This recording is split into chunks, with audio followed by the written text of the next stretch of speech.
Hello everyone, today I'll go over what if Deku can see the true darkness part 1. And all the credit goes to the author in the description below. Let us begin. Chapter 1. Brush with the Other Side. Thursday, April 8, 2128. Izuku Midoriya stared down at his notebook as it floated in the water, charred black in places, and was getting nibbled on by koi fish.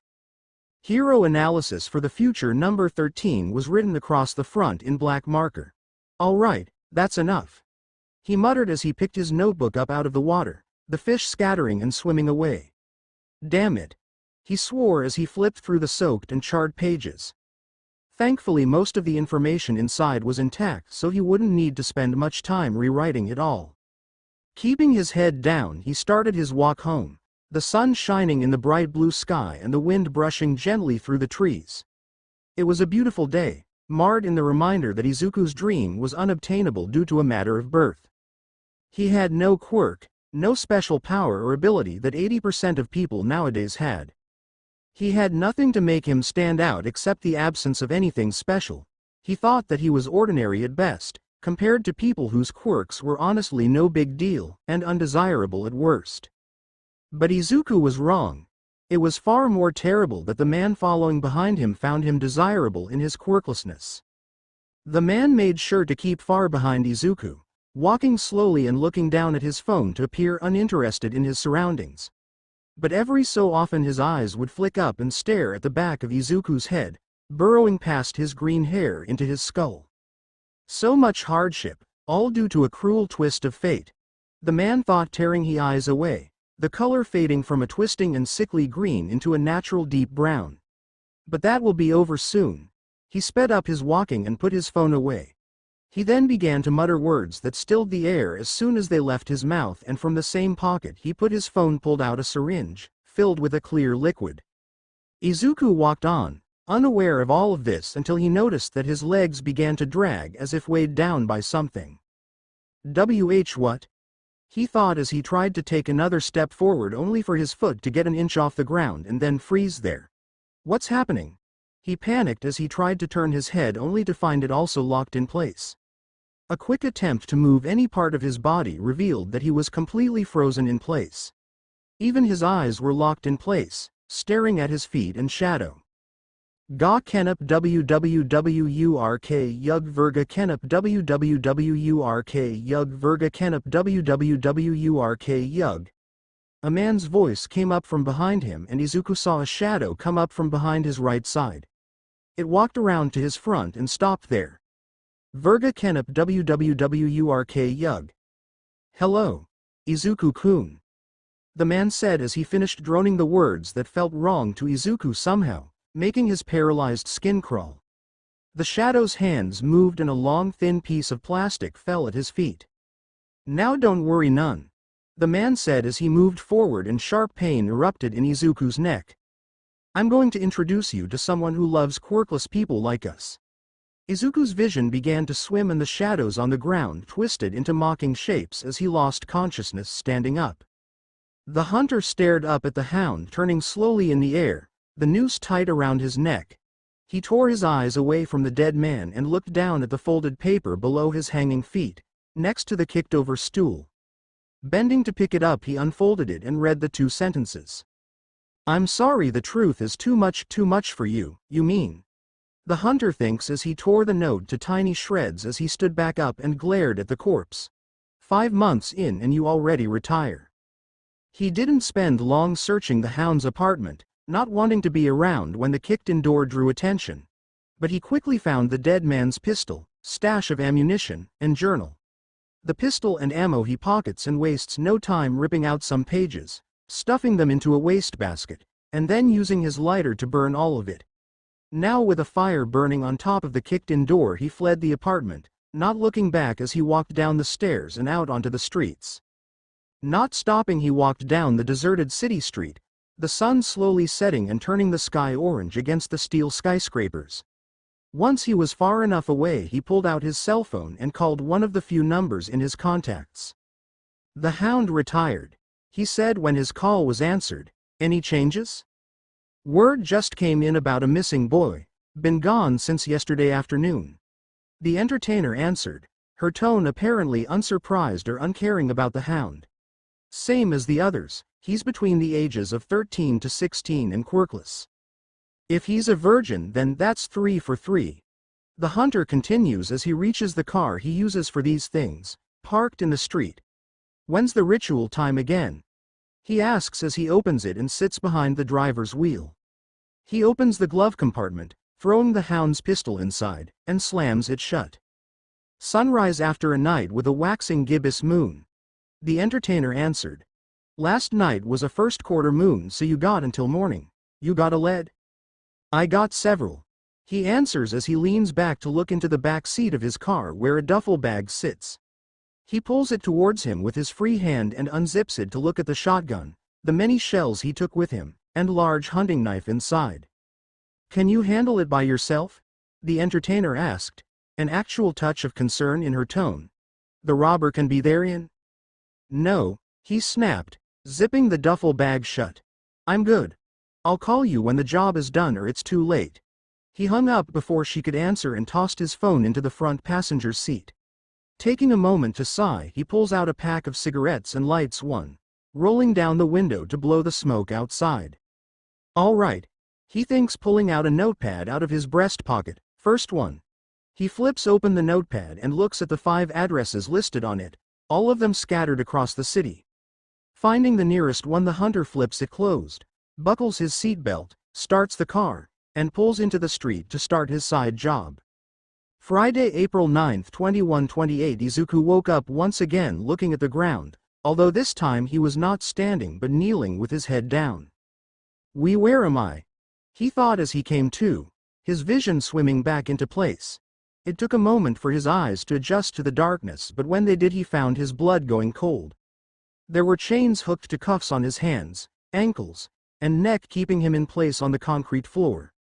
A quick jerk of his legs proved that he couldn't even begin to rise up, and he fell back on his knees. Oh God! He whispered in a panic as he swung his head around at his surroundings. He was alone, thankfully, but that was all he could be thankful for. Izuku was in what looked like a small basement, lit only by a single hanging light bulb. It was empty except for stairs leading up to presumably the rest of the house, a ring of unlit candles around Izuku, and a large hole in the wall in front of him, big enough for him to easily crawl into, that led to pitch blackness. Okay, remain calm, he thought quickly, shaking his chains to try and get the cuffs off of him. Gotta be calm. Can't freak out. He tried to take some deep calming breaths. Okay, I'm physically fine. He began to mutter as he moved his body to see if anything hurt, and aside from some aches from being in this position for long, nothing did.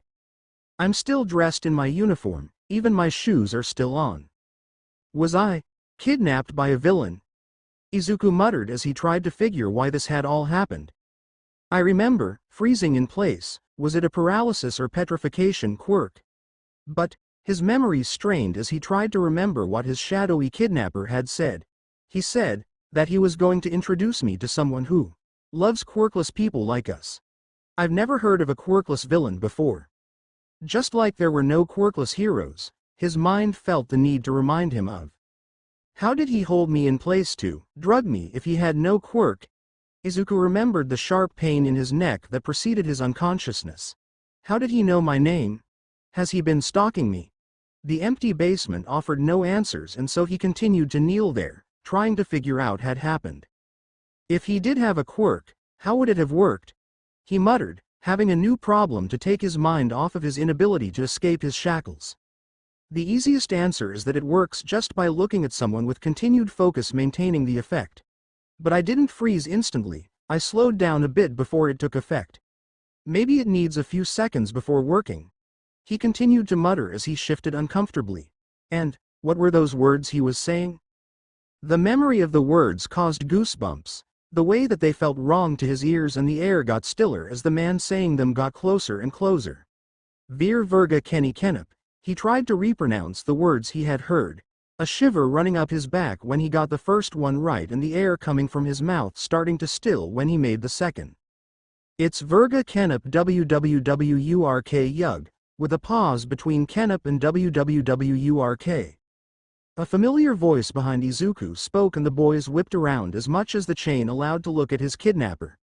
He was a man probably in his mid-20s with short brown hair and brown eyes, wearing jeans, a t-shirt, and socks.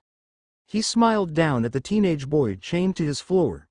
"Good almost morning, Izuku-kun." Please." Izuku began to blubber as the man walked around the unlit candles, his hands in his pockets. "I won't tell anybody about this. Just please let me go."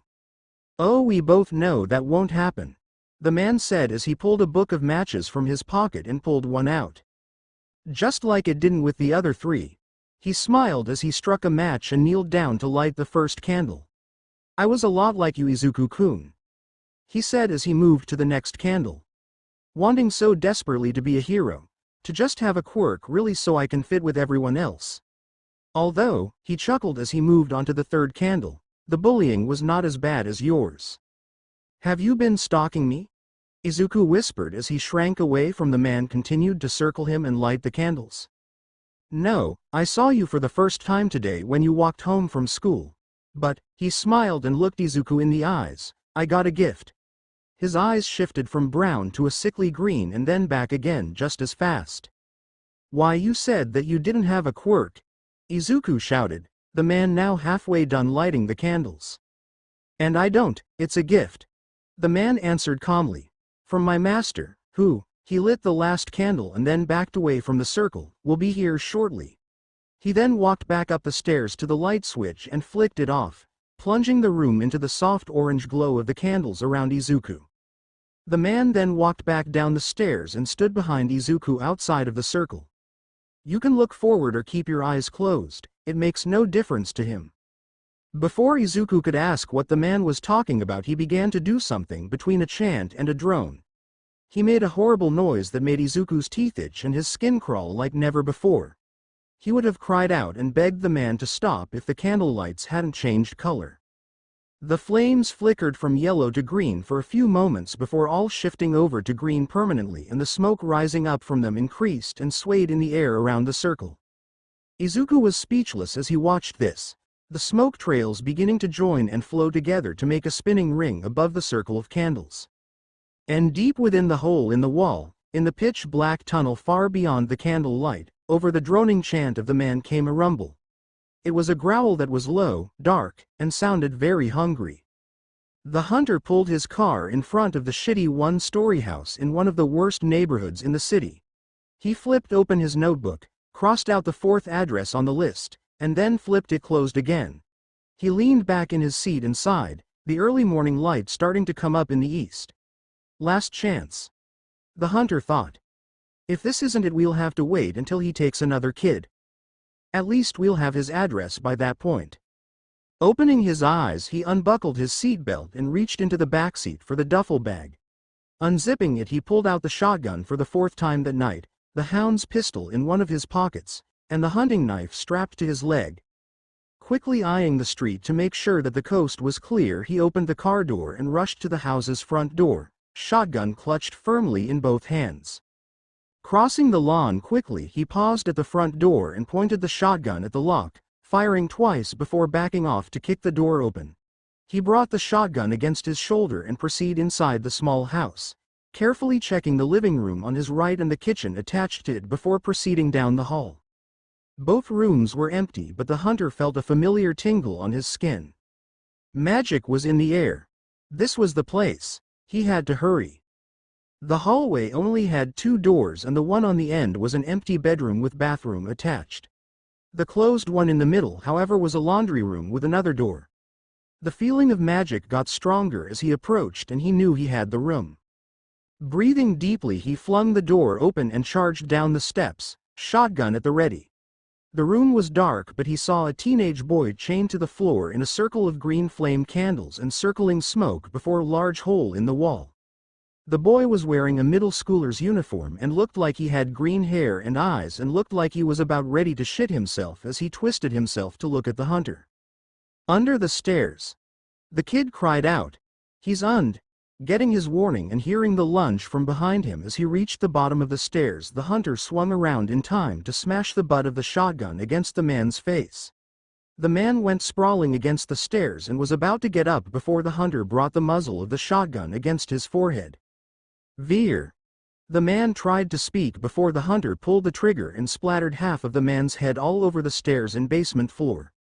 As the body did a final twitch and the kid vomited at the sight of all the brains and blood, he took a deep breath and let the adrenaline that had briefly come up exit his system.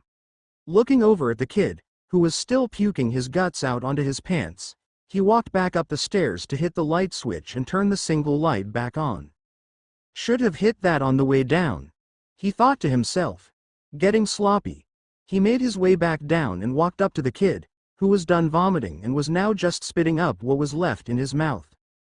Thank you, mister. The kid said as he looked up at the hunter reloading his shotgun with the shells he brought in his pocket. Are you with the police or? Quiet kid, he said as he looked at the hole in the wall. The room was silent for a moment before a growl reverberated out of the hole. It was a familiar one to the hunter. He hummed as he walked over the left side of the hole and leaned against it. Wait, what are you doing? Can't you hear that? We gotta get out of here, the kid shouted as another growl came out of the hole, this one much louder and closer. I said shut up. Just sit there and be good bait, the hunter said. Before the kid could say another word, the hunter softly spoke the words. Kefkok xexxex hooked. There was a shift in the air, and before the kid's very eyes the hunter disappeared into thin air. Izuku wanted to shout at the man that had saved his life about what he meant by bait, but to his astonishment he had vanished before his very eyes.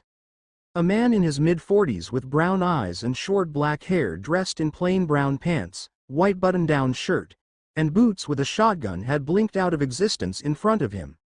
And he had done it after uttering 3 of those strange words that sounded so similar to the ones that the man, currently cooling on his basement stairs, had used. He knew they were the same because they made his skin crawl the exact same way. Another growl came out of the hole and Izuku tensed up as he tore his eyes from where the man had been and focused them onto the pitch darkness before him. He gulped and felt his heart beat faster as soft new sound reached his ears. A thump and a thump followed by a dragging sound. This sound came closer and closer to the hole and Izuku began to struggle against his chains again before whatever was coming towards him appeared. He failed and was treated with a sight that would haunt him for the rest of his life. The thing that crawled out the darkness was barely able to move around in the tunnel, making do by clawing its way forward with the 2 thin pale purple arms that came out of its wide mouth. Every time it would slam an impossibly wide 6-fingered hand into the ground, it would make a thump sound, and then when both were securely in place it would pull itself forward, creating the dragging sound. This Izuku saw and understood in the few seconds that he saw the head of the creature, before it pulled itself out into the open basement. Its skin was a pale white that secreted some sort of slime that made the dirt of the tunnel fall right off. It had no eyes or nose that he could see, but he assumed that the small holes behind its mouth served as ears. The mouth of the creature was round and always open, expanding and contracting but never fully closing as it breathed deeply. At its widest he could see rows and rows of sharp yellow teeth that traveled down the inside of its long body, which was now a good 6 feet out of the hole and not stopping, and looked like it could swallow him whole. The arms also seemingly traveled all the way down the creature's insides, no end in sight. For a brief moment when the creature opened its mouth wider than the other times he saw deep into the creature. For only a split second he saw bones resting in this creature's seemingly endless throat, a skull staring back at him, and middle school uniform similar to his own damp with blood and saliva. As the creature reared up somehow to tower above him at 8 feet tall, and another 6 leading to the hole and still not out all the way, Izuku nearly pissed himself as he began to shake and tears formed in his eyes. Forgetting about the disappeared man, there was just him and this creature now, something that he could have never imagined existing in this world. Even with all the quirks and amazing things that had become normal. The arms extended out of the mouth, every couple of feet a new elbow-like joint would appear that allowed them to bend in multiple directions, and lowered to Izuku. The boy made no sound as the wide 6-fingered hands, which he just noticed looked too human, grabbed his sides and started to lower its wide-open mouth down towards him. Together the hands completely surrounded his body. "And no. No. No," he screamed, tears streaming down his face as he struggled against the death coming slowly descending upon him. The man with shotgun reappeared in a blink, his shotgun pointed at the creature's head. With a shot that nearly deafened Izuku, he blew a fist-sized hole into and out of it. The creature let go of Izuku and reared back, releasing a screech that finished what the shotgun blast started and left the boy's hearing dulled. Raising his shotgun, the man fired again, punching another hole in the creature's midsection. Purple blood poured out these wounds and fell onto the concrete floor and all over Izuku, who hardly noticed. Before the man could get another shot off, the creature smacked him aside with its wide hands. The man went flying into the basement wall, and before he could get up, the creature's hands held him down as it began to retreat back into the hole. As the creature retreated, it allowed its arms to extend out of its mouth, replacing the space lost by the body with the thin pale purple arms.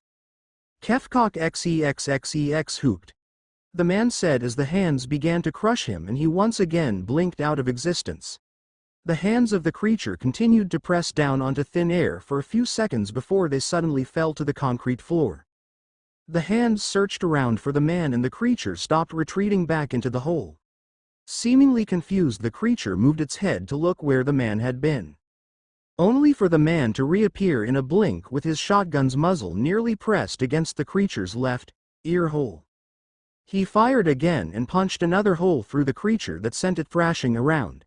This time the creature didn't have enough time to bring its now impractically long arms around to attack him, so the man was able to get 3 more shots in before the creature stopped screeching and stilled. Its purple blood began to pool out from under its body, and a few seconds later the candles returned to their normal yellow light. What? Izuku managed to stammer as he looked at the body of the monster in front of him. "Was that?" "I don't know," the man with the shotgun answered as he pulled the knife that was strapped to his leg out and plunged it into the creature's body. It gave no reaction, so it was assuredly dead. "Don't need to know the name of something to know how to kill it." "Oh," Izuku whispered as the man pulled out his knife and wiped the purple blood on the dead body. "Thank you, again," he said as his body continued to shake in fear despite the danger having seemingly passed. I would have died without you." "Yeah," the man said as he loaded a new shell into his shotgun, the weapon having been emptied into the monster. "Don't be doing that," he said as he brought the shotgun to his shoulder again and pointed it at Izuku. "Why?" Izuku whispered as his body stilled, staring up the barrel of the weapon to the man aiming down it. "Saw too much, kid," the man said simply with a shrug. "Got a message for your folks? I'll try to pass it on." Before Izuku could speak, a new shadow appeared in the room and the man's eyes flicked to the top of the stairs. He tried to raise his shotgun only for some metallic object to fly over Izuku's head and strike his hands. The man cried out as the shadow from the top of the stairs leapt into the room and rushed him, delivering a fast and devastating series of kicks and punches. "Motherfucker!" the man shouted as his shotgun was knocked out of his hands and he was brought to the ground face first, his arm twisted behind his back. "Don't worry, young man," the shadow said as it solidified into a person, a man in a dark blue skin tight suit with white trim. "You're safe now, because the hero started to give his introduction before he noticed the corpse of the creature coming out of the hole in the wall. "What the fuck is that thing?" Izuku's hands shook badly as he tried to bring the paper cup filled with water to his lips. It seemed that the closer his hands got to his mouth, the more they wouldn't still as images of what he had seen played out in his mind.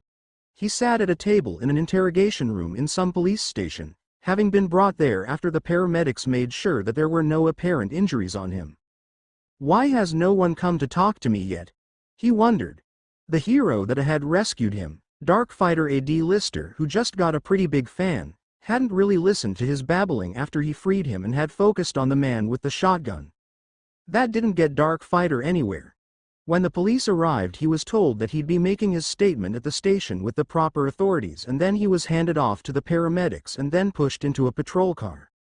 I have to get home. Mom will be worried about me," He thought dully as he looked at the clock and realized that it was past 9. He had been sitting in this room for over 4 hours, trapped in his own thoughts and replaying the few minutes of terror over and over again.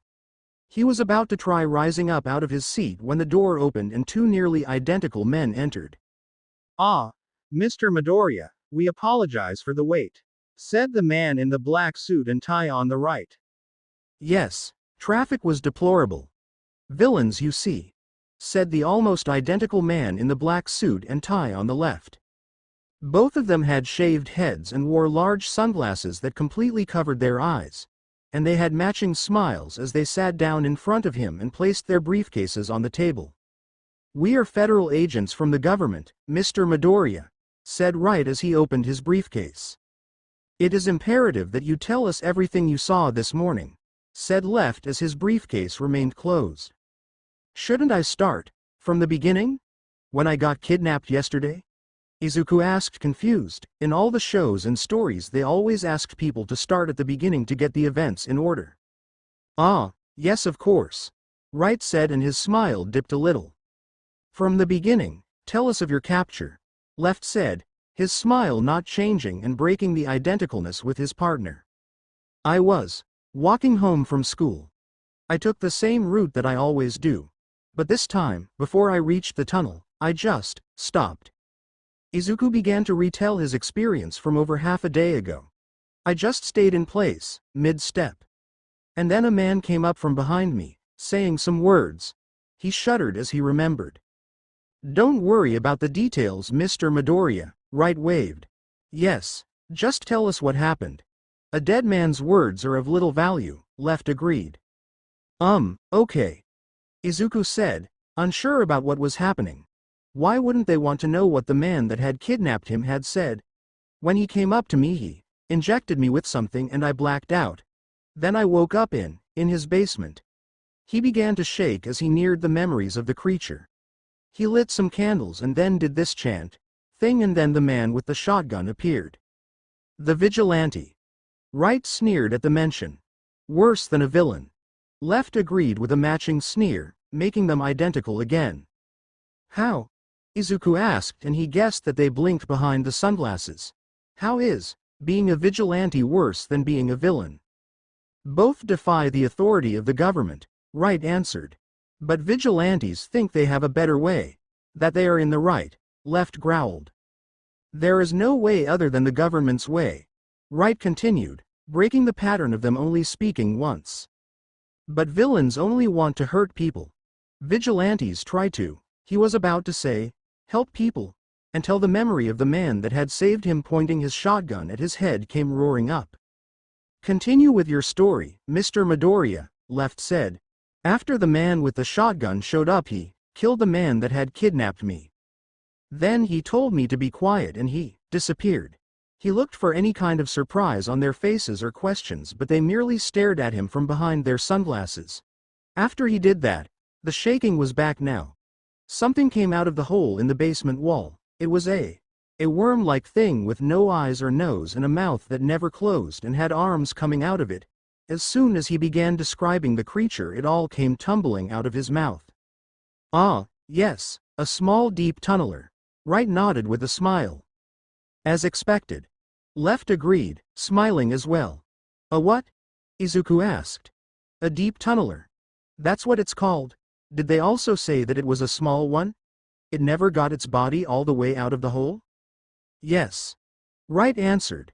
"But more importantly, did it tell you anything?" Left asked, leaning forward with Right. "Did it, what?" Izuku asked, confused. "Did it speak?" Right asked slowly, his smile gone. Left's smile was gone as well. "No," Izuku answered honestly, confused at how such a creature could even do something like that. "Good. We're done then," Left said as he stood up and Right closed his briefcase to follow him. What?" Izuku asked as he also stood up from his seat. "That's it? But what about the fight after it appeared and the man threatening me and when Dark Fighter showed up?" "We don't care," Right answered as they stopped at the door out of the room to look at him. "The vigilante is being taken care of as we speak and the hero has been reassigned," Left continued. "Reassigned?" Izuku asked, confused. For doing such a good job saving you. Right, soothed, or at least attempted to. He's been given a recommendation to a better hero agency. Left confirmed. But before we go, Mr. Midoriya. The two men lowered their sunglasses as one, and Izuku's breath hitched as he saw what they had been hiding.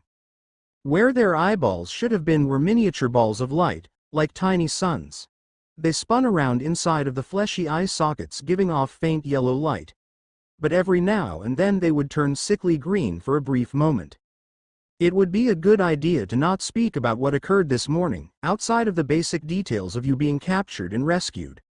Right said with a grin that showed of perfect square teeth. Yes, the details could be dangerous to your mental and physical health. Left continued with a matching grin. My physical health? Izuku thought as he began to shake, turning over the implication in his mind. Are they going to have me killed? Only if you talk a bit too much. Right answered, and Izuku screamed and fell back, missing his seat and crashing to the floor. We apologize for startling you, Mr. Midoriya. Left said as he raised his sunglasses over his eyes, and Right did the same. Our quirks can be quite frightening, we know. They both then turned and exited the interrogation room, leaving Izuku on floor shaking and his mind reeling. Oh God. Oh God. He breathed. What is going on? Izuku. His mother cried when he stepped into the lobby of the police station where she was waiting.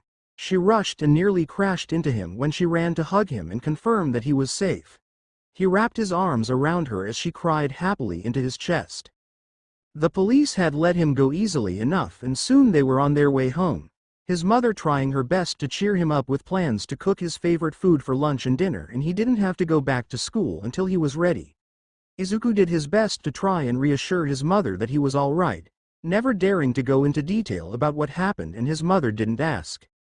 Not even about the purple stains on his clothes from the creature's blood. On the trip back, Izuku looked at every person that passed and gazed into every storm drain he saw, fearing that something may be gazing back. He periodically looked over his shoulder to see if they were being followed by a man in black suit and tie with sunglasses. Or maybe the man with the shotgun who had somehow escaped. Or most illogically, and terrifying, the creature would be right behind, alive and ready to swallow him whole on the street. But nothing like that happened, and they returned home to find everything in order, his room exactly as he left it. The police had not found any of his possessions in the man's house, so they assumed that his backpack and the hero analysis for the future number 13 journal were gone. His mother promised to buy him all new supplies. So while his mother made lunch and went through a round of phone calls to confirm to everybody that he was home safe and sound, Izuku stayed in his room. He laid on his bed in a new change of clothes and stared at the posters of All Might, his collection of action figures, and his hero analysis for the future journals. It all seemed so distant now, like he had stumbled upon something more real than anything else in his life. Heroes couldn't compare to the sight of a deep tunneler dragging its way out of the earth to apparently feed and grant powers to the quirkless like the man that had kidnapped him. Or the threats of two feds who made it clear that if talked about what he had seen, he'd be taken care of. Nothing he could ever do would make him forget that. He tried to start a new journal, beginning with an honorary entry on Dark Fighter and going off of the moves he had briefly seen before he gave up. As he played the fight between the hero and vigilante over in his mind, a thought occurred to him. Why didn't the man with the shotgun disappear when he fought Dark Fighter? He vanished so easily when fighting the deep tunneler. Izuku wondered as he replayed the two fights over in his mind. Against the monster, the vigilante had been dominating, killing it with sneak attacks and only getting hit and pinned once. But when Dark Fighter showed up, he never had a chance and was immobilized in seconds. What were the words that he said each time that he disappeared? Could they be a way to activate his quirk? Kefkok, Izuku tried to say, and the air began to still. XEXXEX. His skin crawled for just a moment when he spat the word. Hooked. Across the universe something heard him speak and turned its gaze to him. As soon as he finished speaking the last word, Izuku Midoriya vanished in the blink of an eye, leaving his room empty save for the imprint of his body on the bed. Chapter 2. The Between. Izuku didn't notice the differences at first. As soon as he finished speaking the word, hooked, his stomach was in knots and he felt like the breath had been knocked out of him. He sat up and clutched his stomach, trying to soothe the pain away, as he gasped for breath. Ah! What was that? He wheezed as he got off of his bed and stood up, still clutching his stomach. He walked around for a minute until the discomfort subsided and then settled back on his bed. Where did that come from? He thought as he tried to go over what could have caused it. It wasn't hunger pains, although he hadn't eaten in nearly a day, and that wouldn't explain the breath getting knocked out of him. Was it because I spoke? He turned the odd idea over in his head. I've been talking ever since I got rescued. It was then that he noticed the first difference. He had left his curtains open when he left for school yesterday and they remained open now. Izuku had glanced out the window for a split second before he went back to trying to figure out what had happened. Then he nearly broke his neck snapping his attention back to the window to confirm what he saw. Rushing to the window, he looked up at the sky and his heart almost stopped as his jaw dropped. The previously partly cloudy day had been replaced with a clear light green sky. Izuku backed away from his window slowly and then rushed out of his room through the open door and down the stairs. He ran into the kitchen where his mother was still preparing lunch and he nearly crashed into her as he skidded to a halt to look out the window behind the sink. The sky was clear and green outside of this window as well. Mom! Do you see this? He shouted as he tried to angle his head to see more of the strange sky. What's going? His mother had given no notice to his arrival, continuing to chop up vegetables to the side of the sink. Mom! Izuku cried out as he placed his hand on her shoulder and tried to shake it to get her attention. He could not budge her. Mom! He whispered as he tried to shake her harder, waving a hand in her face to try and get her attention. Nothing worked. She continued to chop vegetables and work with no sign she knew her son was there. No. No, no, no, he began to repeat as he paced the kitchen. He tried to pick up a wooden spoon up off the counter. It felt like it weighed 10 tons and he could not even wiggle it from its place. Oh God, what's happening? As he rushed through their house trying to find something to interact with, he noticed the next two differences. The first was that as he passed by a mirror in the hallway he saw that he had no reflection. The glass simply showed the empty hall. The second was that there were no shadows. In his panic he had not noticed that every room he went into was the same brightness, no matter if the lights were on or not, as the outside. I got to fix this. Izuku panicked as he walked back and forth behind his mother, still oblivious to what was troubling her son. What did I do? What happened? I believe that I can explain. A deep voice in their living room called out and Izuku nearly jumped out of his skin. Sweating from running around the house already, he crept into the living room before stopping dead in his tracks. Sitting on the couch was a man with grayish-blue skin who wore what looked like animal leathers, from what he had no idea, like he was some kind of caveman. The man's legs were incredibly long, around 5 feet before they disappeared under the loincloth around his waist, and did not end in feet but dull stumps. His arms were normal but his hands and fingers were twice as long and each finger had 6 joints. Under the animal leathers he wore over his chest, Izuku could see a great scar down the middle that looked red and fresh. But the man's head, it looked like that if he had no deformities then he would be quiet, plain looking, like a man in his mid-30s. From the nose up anyway. He had no mouth or chin and there was just empty space under his nose that curved down into his neck. He had no hair on his head or face, lacking any body hair now that Izuku noticed, and had a single right eye that was orange in color. Izuku assumed that if the man had a left eye it was under the massive growth that covered nearly 40% of his face, starting from the left cheek and working up. The growth was large and round, as if someone had placed a balloon under his skin and inflated it. There were veins stretched thin across it that pulsed with life and most bizarrely it changed color. The flesh of the growth was a cool light blue that shifted to a deeper blue or even purple before going back again. Am I dreaming?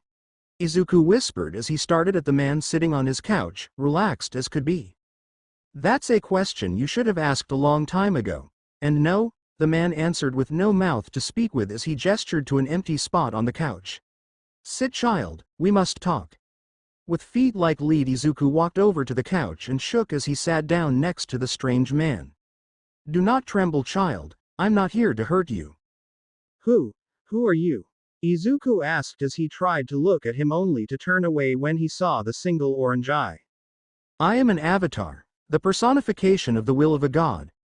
Avatar answered plainly and placed a hand on Izuku's shoulder, who flinched when he did so. "Specifically, the one who currently has a stake on your soul." "What?" Izuku shouted in a blind panic. "What do you mean they have a stake on my soul? How?" "You spoke an incantation, child, saying the correct words to draw forth power to shift reality to your will." Avatar started to explain calmly.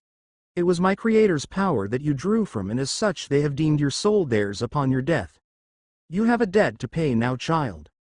"What are you talking about?" Izuku cried as he bolted off the couch he had just sat down on to stare down at Avatar. With a lot of effort to avoid his single eye, of course. "I never said any incanta." He stopped his argument mid-word when he remembered the 3 words he had spoken before all of this had started. "Kefkok xexxex hooked," he said, and waited for everything to return to normal. He waited for Avatar to disappear, the shadows and his reflection to return, and to be able to pick up or move things again. Nothing changed. Yes, those were the words. "An incantation to bring the caster to this space," Avatar said as he looked at the dejected Izuku. "A very common incantation, if I'm at all honest." I didn't mean to." Izuku tried to bargain. "It was an accident. I didn't know that this would happen." "Did you not observe a man use this incantation twice, child?" Avatar pointed out. "I didn't know that it would do this. I thought it was part of his quirk or something," Izuku shouted back. "A quirk?" Avatar asked, confused before his growth turned a pale yellow for a moment before returning to light blue. "Oh, a mark of Grarshutl. Of course."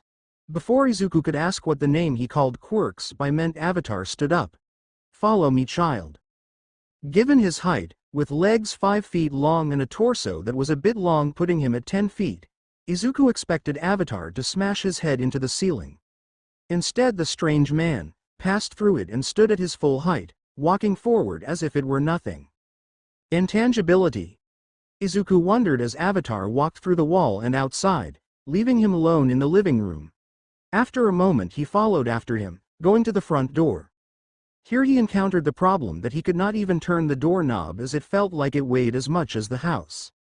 "Relax and just walk forward, child," Avatar said as he suddenly appeared above Izuku, leaning forward and passing through the doorway. "It is the tensing of muscles and the passing of thoughts that keep you solid." With that he disappeared again, leaving a trembling Izuku who had nearly had a heart attack when he appeared out of nowhere. Looking forward at the door, Izuku raised a hand and placed it on the solid wood. Breathing deeply, he tried to calm himself and began to press his hand into the door. "This is crazy," he whispered as nothing happened at first, but as he kept breathing and he was left alone to calm down, Avatar content to wait for him, Izuku started to notice that his balance was inching forward. With a startled gasp that destroyed all his meager calm, he found his hand embedded halfway up the fingers. "Oh God, this works. This works."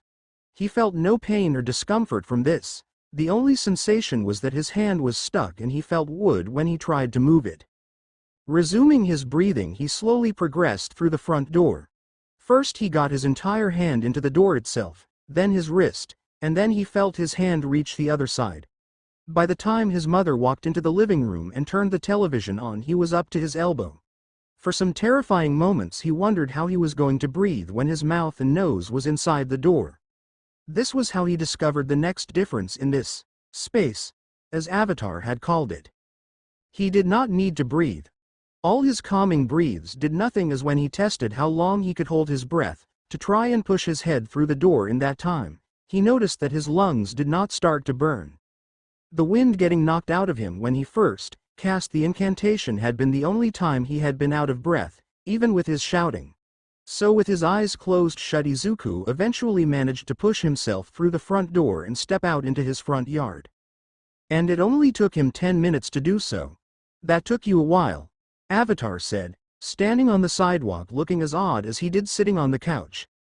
Izuku ignored him and continued to look back at the front door of his house, his jaw trembling and eyes wide. I did it. He whispered to himself. I walked through solid matter.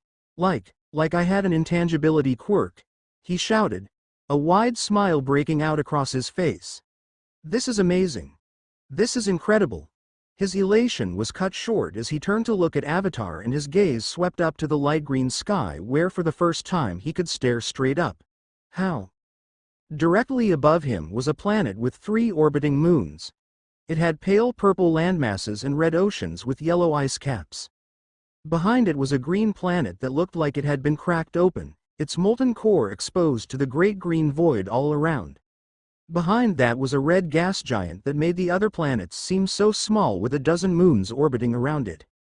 And on, and on, and on into eternity, a line of planets twisting and turning into light green nothingness.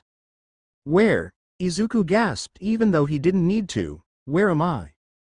This, child, is the between. Avatar answered as he gestured Izuku to join him on the sidewalk. Where all worlds in the universe are joined. All that bear some form of life, that is. How is this possible? Izuku asked, stunned beyond belief. He had been wrong. For a brief moment he forgot all about the deep tunneler, the man with the shotgun who had tried to kill him, and the Fed's eyes and warning. Despite the impossibility of what he was seeing, this felt more real than any of that. Distantly, he was aware that he is crying, and he has no idea why. I do not know, child. Avatar answers as Izuku joins him, rubbing his eyes clear. I was created merely to interact with those who draw upon my creator's power. They stand there a moment, Izuku continuing to look up at the example of the living cosmos before him, until Avatar breaks the silence. It occurs to me that given the current state of your species that you would not properly recognize magic. No doubt many of your kind have written off magic, other species, and unknown phenomena as quirks, as you call them. Avatar explained in a long-winded fashion. Impressive, with no mouth or even a jaw. Therefore, I will be leaving you until you knowingly complete a full incantation or ritual. Really, thanks, Izuku starts to say before a thought occurs to him that stops him cold. How'd I get out of here? Avatar merely turns from him and disappears into thin air, leaving him standing alone. Izuku stands there for a second before he starts to look around in panic.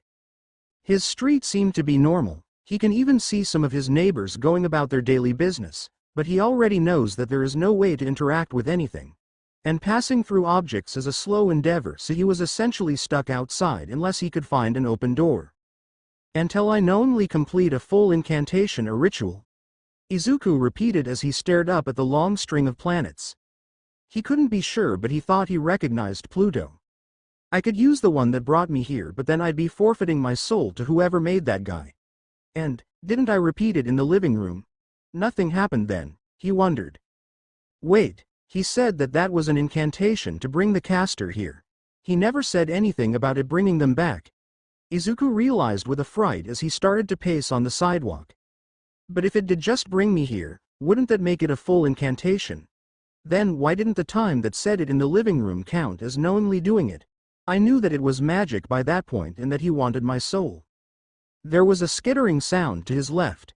Stopping in his tracks, Izuku's head whipped towards the sound. Not used to hearing it anywhere in his neighborhood, he was treated with an unusual sight. An iguana was sitting on a pillar connecting some fences around a front yard. A blue iguana. And it was staring right at him. Izuku stared right back at the strangely colored lizard, unsure of how he was supposed to react to it. There was a skittering sound behind him. He turned and saw a blue iguana behind him, staring at him from the sidewalk. There was a skittering sound to the right of him. He didn't bother to turn and see what was over there. He turned back to the original lizard and stared to move in the one direction that he hadn't heard a lizard at, before he got encircled. The lizards were not keen on that. The original opened its mouth, and faster than Izuku could blink its tongue shot out like a frog's. However, where a frog's tongue was large and sticky on the end to catch prey, this lizard's extremely long tongue ended in a sharp yellow pincer. The strange appendage soared straight for his face and Izuku cried out as it barely missed the center of his face, the open pincer easily cutting his cheek. "Run!" he screamed in his mind as he booked it down the street, rushing past a neighbor watering his bushes who had no idea he or the 3 lizards chasing him were there. Daring to look back, Izuku narrowly managed to move his head to avoid a pincer from impaling his face or ripping his nose off. "I got to get out of here," he thought as he moved his hand to his cut cheek and felt the warm blood flowing out. "They're going to kill me." There was a stabbing pain around his right ankle and with a cry Izuku collapsed onto the sidewalk. Looking back, he found a pincer tongue wrapped around his ankle, blood already beginning to pour from where it pierced his flesh. Following the tongue back to its lizard, he saw it begin digging into the sidewalk, passing through the concrete until only its tongue seemed to appear out of the ground. "They have intangibility as well?" Izuku screamed in his mind as the other 2 lizards rushed to him past their submerged counterpart. "And this is a snare," he realized as he looked at the pincer wrapped around his ankle. One lizard grabs the prey and then goes underground where it would be difficult to impossible to dislodge them while the others finish of the trapped prey. "Oh God! Oh fuck!" Izuku cried as the 2 free lizards approached, hissing viciously, and he tried to pry the pincer off of the ankle. But his weak arms were unable to pry it open even a little and soon the lizards were upon him. The first blue iguana leapt for his throat with a piercing cry and he was only able to stop it by putting his left arm in the path of its open mouth. The lizard tore into his flesh with wild abandon, sending blood flying. Crying out in pain, Izuku didn't notice the second iguana that leapt onto his right wrist when he tried to raise a fist to beat the first off. Blood flowed freely from the punctured veins and soon his clothes were as blood-stained as the concrete. "Oh God, please! Someone! Help me!" he screamed as he looked around, the lizards tearing his arms apart. There was an old lady reading on her front porch. There was a man walking his dog. There was a family going past in a minivan. No one could hear his cries for help. No one could even see him. He was alone here.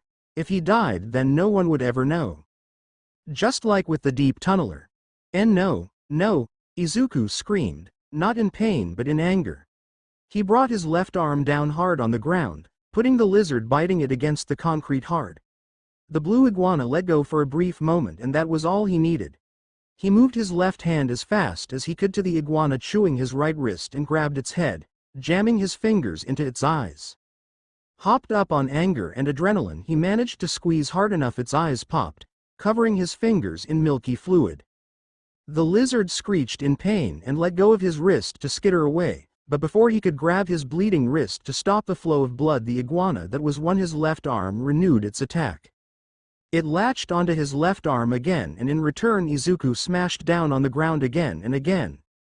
With the iguana snaring him stuck in the ground, he scooted towards it so the tongue got a little loose and then with a lot of grit teeth and curses he twisted around until the remaining blue iguana was under him.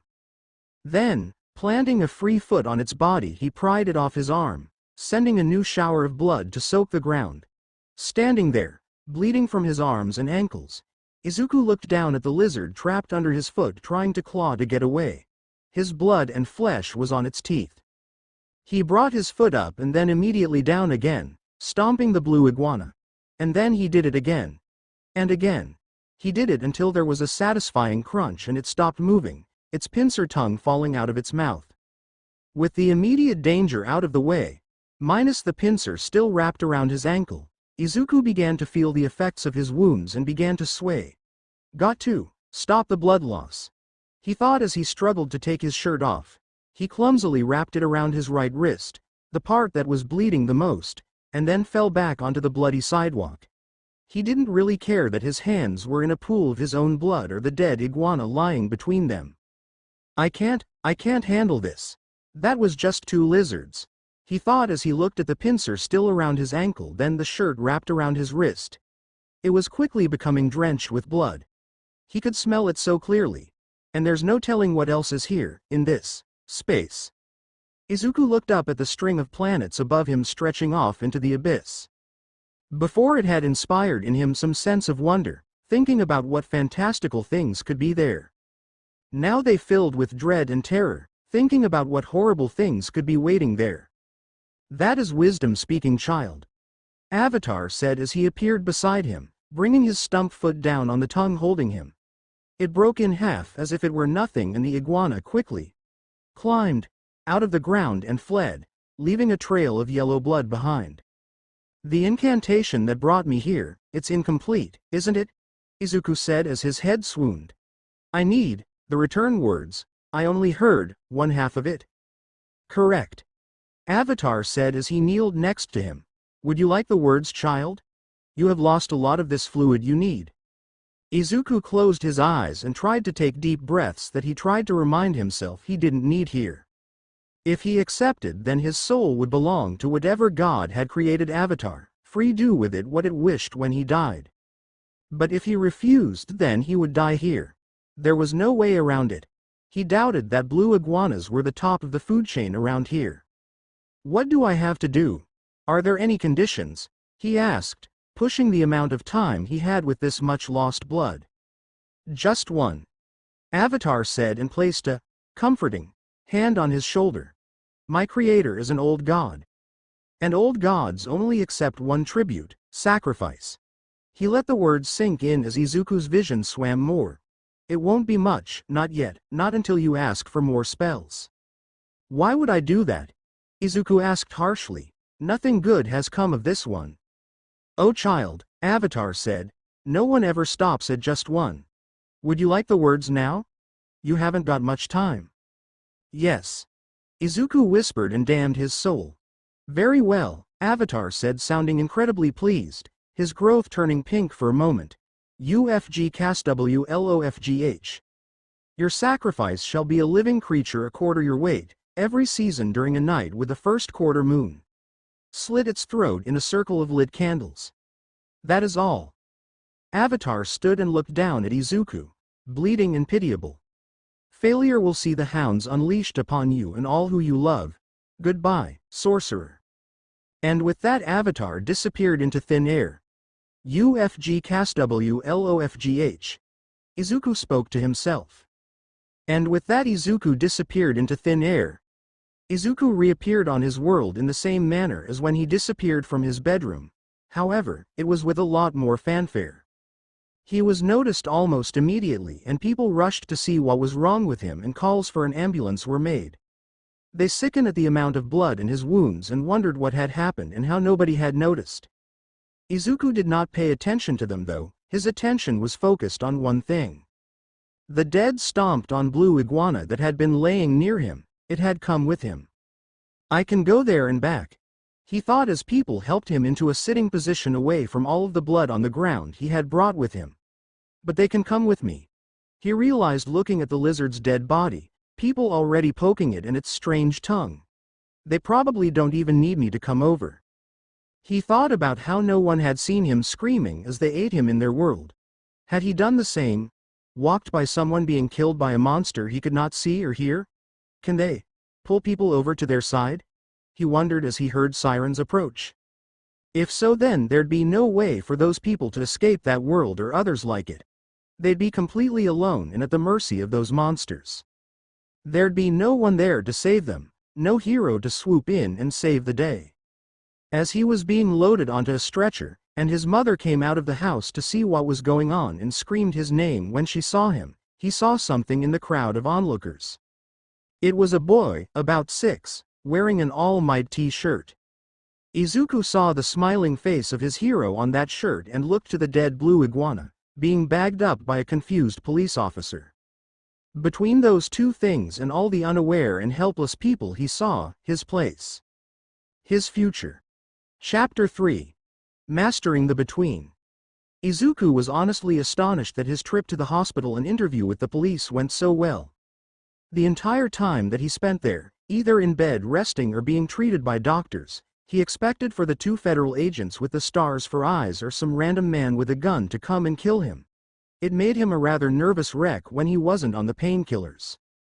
But that had paled in comparison to when the police told him that they had come to the conclusion that the blue iguana that had attacked him, and unknown to them accidentally brought over from the Between, was smuggled to Japan. It turned out that there was an endangered species of blue iguanas from the island of Grand Cayman, and the police deduced that a tourist had found one bearing a quirk, the elongated tongue and pincer at the end of it, and brought it back. Then, after finding the animal too much to handle, they had dumped in the streets where it had somehow attacked him with no one noticing. They were still curious about that last part, especially with the amount of injuries he had, meaning that the fight would had to have gone on for quite a while. Izuku, seeing how golden of an opportunity this was to cover what he was doing, just played along and said that he had been so shocked and afraid at the lizard's attacks he hardly made a sound as it happened. Luckily he had managed to keep his composure for the entire interview, and it was only after he was sure they were long gone did he start to laugh madly. He laughed at the sheer luck and absurdity of the police drawing a conclusion that seemed quite fantastical on its own, but when compared to the truth seemed mundane. He had started laughing so hard, the stress and fear of the unbelievably mad and horrible day flowing out with it and making him want to never stop laughing, that his mother nearly called a doctor. She was worried that her son was going mad after the day he had. Maybe she's right, Izuku thought as he looked up at the ceiling of his hospital room. The room was dark and the clock next to his bed showed that it was past midnight, and yet he dared not go to sleep. He was afraid of what dreams he have if today was real. I woke up from being kidnapped, was almost eaten by a deep tunneler, nearly executed by my rescuer, threatened into silence by 2 government agents with suns for eyes, cast a spell that took me to the Between, met the avatar of a god, was nearly killed by a bunch of monster lizards, and sold my soul to some god so I could just go home. He listed off in his head, too tired and paranoid to mutter out loud as he was wont to do. Most people would go crazy. And he certainly felt like he was growing crazy, the reality of what he had learned about the world so out there it boggled the mind. Monsters were real, and they were underground, invisible, and probably in a host of other places. Magic was real, and all it took was saying some words and selling your soul to some god. Gods were real, and they demanded blood and sacrifice for their blessing to use their power.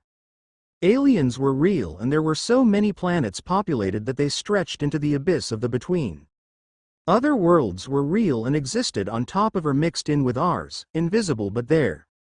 And there seemed to be a government conspiracy to keep all of it hushed up and secret, willing to kill witnesses if they talked.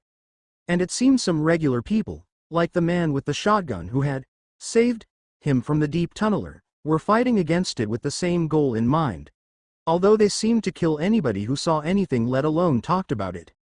All of these things weighed heavily on his mind, but they were pushed to the back, and in the front was a familiar subject. Superheroes. There weren't that many he could think of that had invisibility or intangibility quirks, mostly because those 2 were better suited for infiltration heroes. They were perfect for observing and collecting information about criminals and villain organizations without raising suspicion. Many of them only got their names in the news when a big raid on such an organization occurred, and then it was usually only to answer questions while the police took the bad guys away. Nothing big and flashy like the combat heroes that fought villains in the streets on live television. Even rescue heroes were more popular as they garnered much public love during disasters, working hard to pull people out of dangerous situations. Infiltration heroes did the work that was long and unappreciated by the general public and almost never went above being B-listers. It was perfect. He had eyes watching him, waiting for him to slip up and speak about what he had seen, so the spotlight is definitely not where he wanted to be. He had worried that the 2 government agents would realize that he had learned a magic incantation and have him dealt. But all they had said was that he couldn't talk about what he'd seen, and they hadn't shown any surprise when he said that the man with the shotgun had disappeared. So did they know he used a spell or think he had a quirk? If they could read minds like he feared, then they'd know that he knew the words that would become the first half of the incantation sending him to and back from the Between. Did they not care what he did as long as he didn't talk? Keeping all of this secret seemed to be their only concern, except for vigilantes. Like the man with the shotgun. Speaking of, Izuku replayed the fight of the man versus the deep tunneler in his mind for perhaps the 1000th time. With the new knowledge about the incantation that brings you to the Between and the basic rules of that space, a lot of things were clearer. The man had used it primarily for stealth, becoming effectively invisible to the real world as he had to his mom and people outside. And given that you couldn't interact with anything you didn't bring with you like your clothes, he had to come back into the real world to be able to sneak attack the deep tunneler with his shotgun. Taking a guess, Izuku theorized that if he used it in the between, the shots would have done nothing. They'd have stopped dead against the monster's pale white and slimy skin. But more importantly, the man had used the incantation to escape the crushing grasp of the monster. When he had been pinned to the floor by the creature, he had said the words and disappeared, but the monster's hands had continued to press down on air for a few seconds before slamming into the concrete. This raised two questions in Izuku's mind. The first was, how could the creature still seemingly interact with the man after he went to the between? While he guessed that the real world could still affect stuff in the between at that point, the deep tunneler should have felt just air against its palms.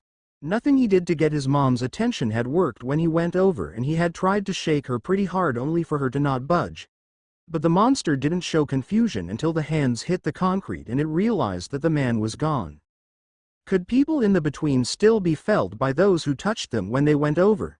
But if the caster's clothes and what they were holding came with them, then why did the deep tunneler not go with the man? Did they only bring what they wanted? More and more questions for later. The second was, how did the man pass through the monster's hands so quickly? It took Izuku 10 minutes to get through his front door that was only about 1.5 inches thick. The creature's hands were a similar thickness if remembered correctly, and the man had only needed a few seconds to pass through. Did this mean that the speed you could become intangible and pass through objects in the between could be decreased with experience? He hoped so, because he was going to need to be a lot faster than 10 minutes. I have a power now, Izuku thought, his left fist clenching since the wrist on his right arm was still tender and stitched up. I need to learn how it works, I need to get better at it, and I need to learn how to manage the dangers, he thought as he remembered the blue iguanas. I was saved by a hero this morning, but that was only because the man with the shotgun was making a lot of noise. Izuku remembered the hero's explanation of how he heard about the crime. This afternoon no one saved me. I had to sell my soul to be able to save myself. He had a power now, and it had cost him dearly. A sacrifice every season on the night of a first quarter moon. He would have to kill an animal at least a quarter of his weight in a ring of candles. Already his stomach churned at the thought of it. But he feared the hounds threatened to be unleashed on him and his family more. Many heroes had quirks that were destructive to themselves or those around them. All Might's strength could have made him the most powerful and dangerous villain in existence. But instead he used it to do good, with the occasional bit of property damage, but that was expected from all heroes. Unless he accidentally brought someone in with him or something out of the between, as he had done with the blue iguana corpse, then the only danger the incantation posed was to himself. That and the risk of someone repeating the words he said to cast the spell and brought themselves to the between accidentally like he had done. Then they'd be doomed to be eaten or damn their souls just to get out. Maybe I'll get a mask that hides my voice, Izuku mused as he began to drift off to sleep. It would fit the sneaky infiltration hero thing. As he drifted off, Izuku smiled for the first time that day. He had decided, realizing the idea that had come to him as he had been taken away in an ambulance and seen the child's All Might shirt and the police taking the dead iguana away. He would be a hero. He would protect them from not only villains and criminals but from the monsters that they couldn't even see but could most definitely see them.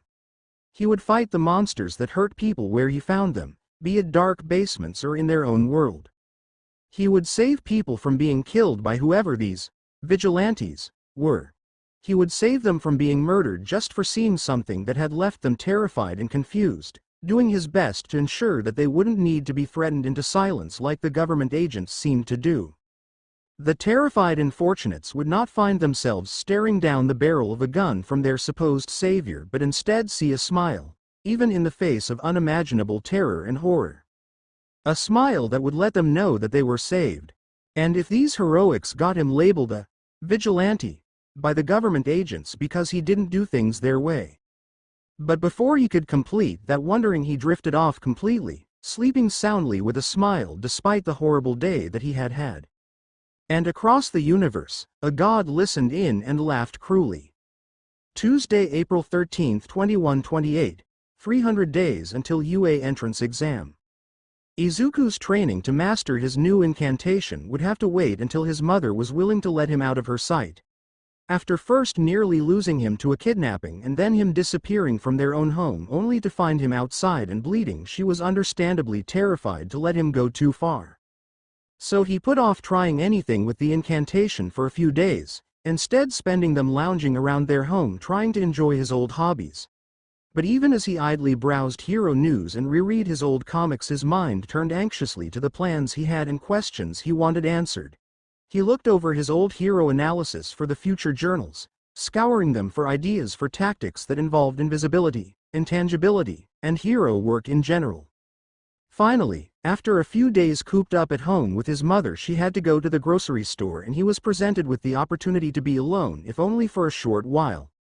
So with reassurances to his mother that he would be fine for the time she'd be gone, he waited until he lost sight of her from the window he was peeking out of. Once she was gone, he got started on his first test. Going up to his room, Izuku set out 4 objects on his bed: a couple comic books, an All Might action figure, and a hand mirror taken from his mother's room. Kefkok xexxex hooped, he said for the first time in days, and was this time not struck by the wind getting knocked out of him and his stomach hurting. Thankfully that seemed to be a one-time thing. Confirming that he was in the between by trying and failing to pick any of the objects up, after checking his room for any blue iguanas, Izuku immediately left the between with a UFG CASWLOFGH. Then he confirmed he was back by picking up each object and checking outside that the sky was blue and didn't have a long line of alien planets. After confirming that he could get in and out easily, Izuku began his test. Grabbing one of the comic books, he went into the between, the comic firmly grasped in his hands. Inside the between he was able to lift it and toss it around like it was nothing, and a check with the mirror lying on the bed showed that it was as invisible as he and his clothes were. Laying the comic book down on the bed where he had picked it up, Izuku then left the between. In the real world there was no comic book laying where he had left it. He placed his hand down on the bed next to where it was supposed to be and moved his hand across where it should be. He felt nothing, but when he went back into the between he found the comic book moved, as if it had been pushed across the bed. So I can leave things in the between, but they still get influenced by objects in the real world, Izuku noted as he went to his desk and made a note in a new journal. This one he wouldn't title and would need a proper hiding place for. Maybe here in his room in the between. I'll have to be careful where I place hide items in the between. They'll have to be easy to get to without being in place where it'll get moved unknowingly. Next, after returning to the between to grab the comic he had left behind, he picked up the All Might action figure and looked at it intently, really focusing on the smiling face of his hero. I don't want to bring you, Izuku thought intently as he prepared to enter the between. With all his thoughts on the action figure not coming with him, Izuku entered the between and moved the action figure over the mirror on the bed. The action figure was seemingly flying in midair.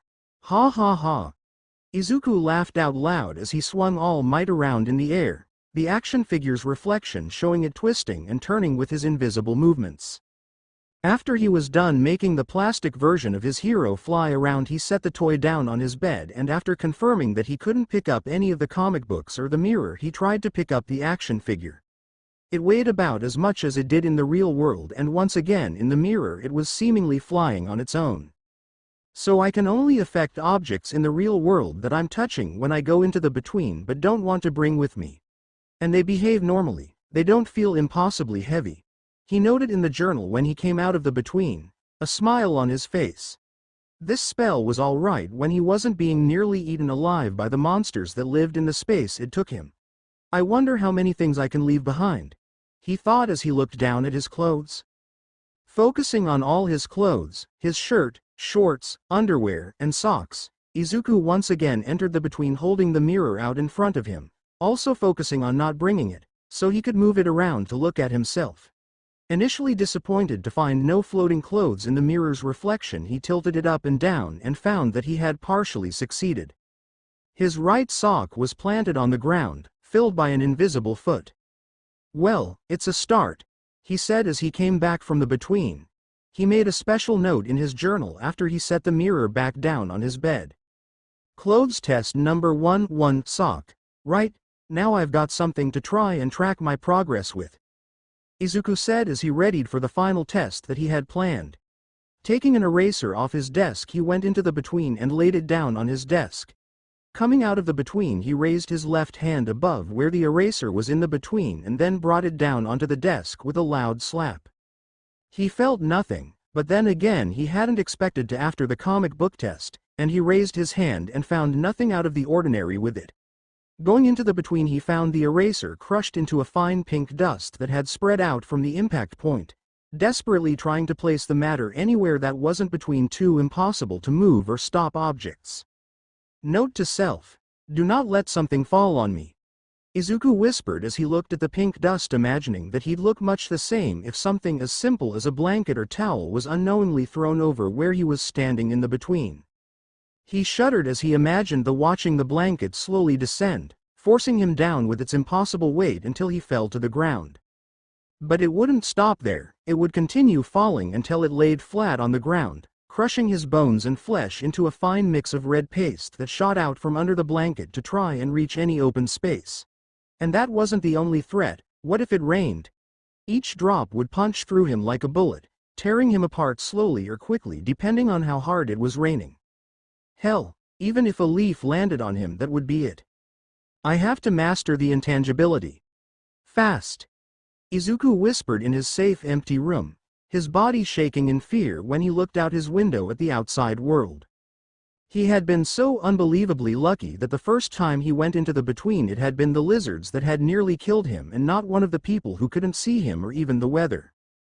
Thursday, April 15, 2128, 298 days until UA entrance exam. Izuku needed something to train his intangibility on that wouldn't leave him exposed for 10 minutes like the front door. He didn't know if he had gotten lucky or Avatar had kept them away, and then let them attack him when he left, but Izuku didn't want to be trapped inside of anything if the blue iguanas came across him. The image of being half and half through a door and his exposed body parts being feasted on by the lizards as he could do nothing wasn't pleasant. So he needed something thin and large enough for him to walk most of his body through, as he wasn't going to trust crawling while intangible quite yet.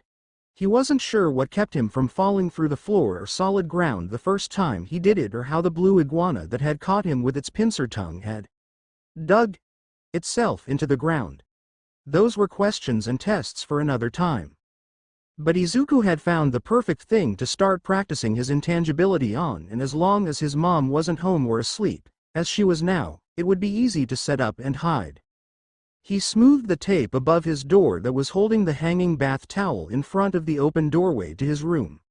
Stepping down from the stool, Izuku eyed the hanging piece of cloth. At only 1/4 of an inch thick, it was 6 times thinner than their front door, but he knew he would have to check later to see if material affected his ability to pass through objects. Izuku had also discovered that the between not only had no shadows but that the amount of light never changed, regardless of the time of day. So when he went into the between with his cell phone in his hands, which to no great surprise had no signal there, showing him that it was past midnight, the dark house suddenly lit up like it was high noon. While he waited for his eyes to adjust to the light, which was going to be a pain to deal with while harrowing at night, he could already tell, Izuku reached out and tried to push the towel. Like everything else, it would not budge, becoming effectively a very thin and fuzzy wall. Okay, first got to check the hall, he said to himself, a little nervous as he ducked under the towel to poke his head into the hallway. Looking left and right, he found no lizards waiting for him and sighed in relief. All right, he said as he crawled backwards into his room and stood, here goes. Pressing the stopwatch on his phone on, Izuku set it aside as it started counting the seconds. Breathing deeply, which he still didn't need to do in the between, but it helped him relax, he began to walk forward into the hanging towel. Slowly, ever so slowly, he pushed his way through it. He closed his eyes when they went through, not ready to test what would happen if he kept them open as he passed through an object. By the time that he had gotten through the towel, stood in the hallway for a moment to confirm that he was there, and then crawled under the towel, while doing his best to be tangible, Izuku found his phone at 1 minute and 54 seconds. 6 times thinner and just under 6 times faster, he thought as he left the between to make note of the time, waiting for his eyes to readjust to the darkness of the real world. Clothes test number 2 1 sock, right. Clothes test number 3 1 sock, left. Clothes test number 4 underwear, progress. Tell test number 1 to 154. Let's try to get that number down some before I go to bed, he thought with a smile as he picked up his phone and re-entered the between. He blinked the brightness of the between away and froze at what he saw. There was a blue iguana's head coming out of the hallway floor, looking around curiously as Izuku stood behind it. Izuku stood frozen as he watched the lizard scan the hallway, head and the tips of its 4 legs poking out of the floor. Distantly he tried to figure out how the lizard had done this and realized that it must have been downstairs and then either hearing, smelling, or maybe even detecting him climbed up the wall that was directly under this hallway. Or maybe it climbed up through the inside of the wall. Before the lizard could get around to looking behind itself, Izuku left the between and after adjusting to the darkness found no blue iguana's head in his hallway. Maybe once is enough for tonight, Izuku muttered to himself as he got the stool and began to remove the towel hanging in his doorway. Monday, April 26, 2128, 287 days until UA entrance exam. It took over a week for Izuku's mother to let him out of the house and a few more days after that to let him go by himself. But his time in the outside world was welcome after spending a week inside their home, even if he did pass the time theorizing, testing the between, and coming up with designs for his future hero costume and what he'd need to use his incantation effectively and safely. But for now he was enjoying the peace of a local park, one large enough to have a playground and a small pond. There were people all around, some relaxing on benches or watching their children play, but they didn't hold Izuku's attention as much as the giant flying jellyfish did. Izuku watched from the between as a herd of 8 big red jellyfish, each the size of a van he estimated, floated gently through the sky. Their long arms dangled in the air and passed through every solid object in their path. Even the bodies of the jellyfish passed through tall buildings as they floated along, sometimes disappearing entirely inside before re-emerging. Izuku knew the people inside couldn't feel the giant monsters literally going through them, but the image still made him shudder.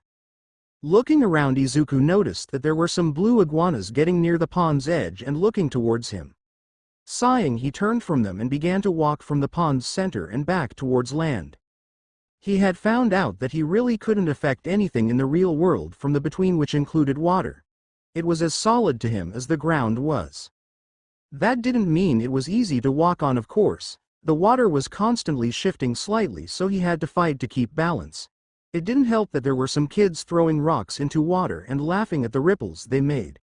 The ripples that kept almost tripping him up as he made his way to dry land.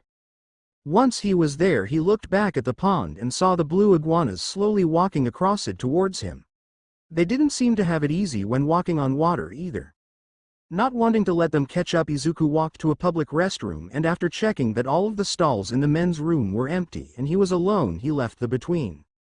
Stepping out of the restroom, he found no blue iguanas, no flying red jellyfish, and no light green sky with a long line of planets. Smiling, he walked back towards the pond and, kneeling down, he flicked the water with his hand, confirming that it behaved the way it should. I think I got the hang of the basics of this, Izuku thought as he stood. I just need to get better at it and learn how to read the lizards better. And figure out how the jellyfish behave too. He thought as he walked off, his ease noticeable in the way he moved. If things keep progressing this well, I'll be ready for the UA entrance exam in no time. Maybe I should add a physical fitness portion to my training, he mused as he left the park. But unbeknownst to him, back in the between, a man-shaped creature now stood at the center of the pond where Izuku had been not a minute before.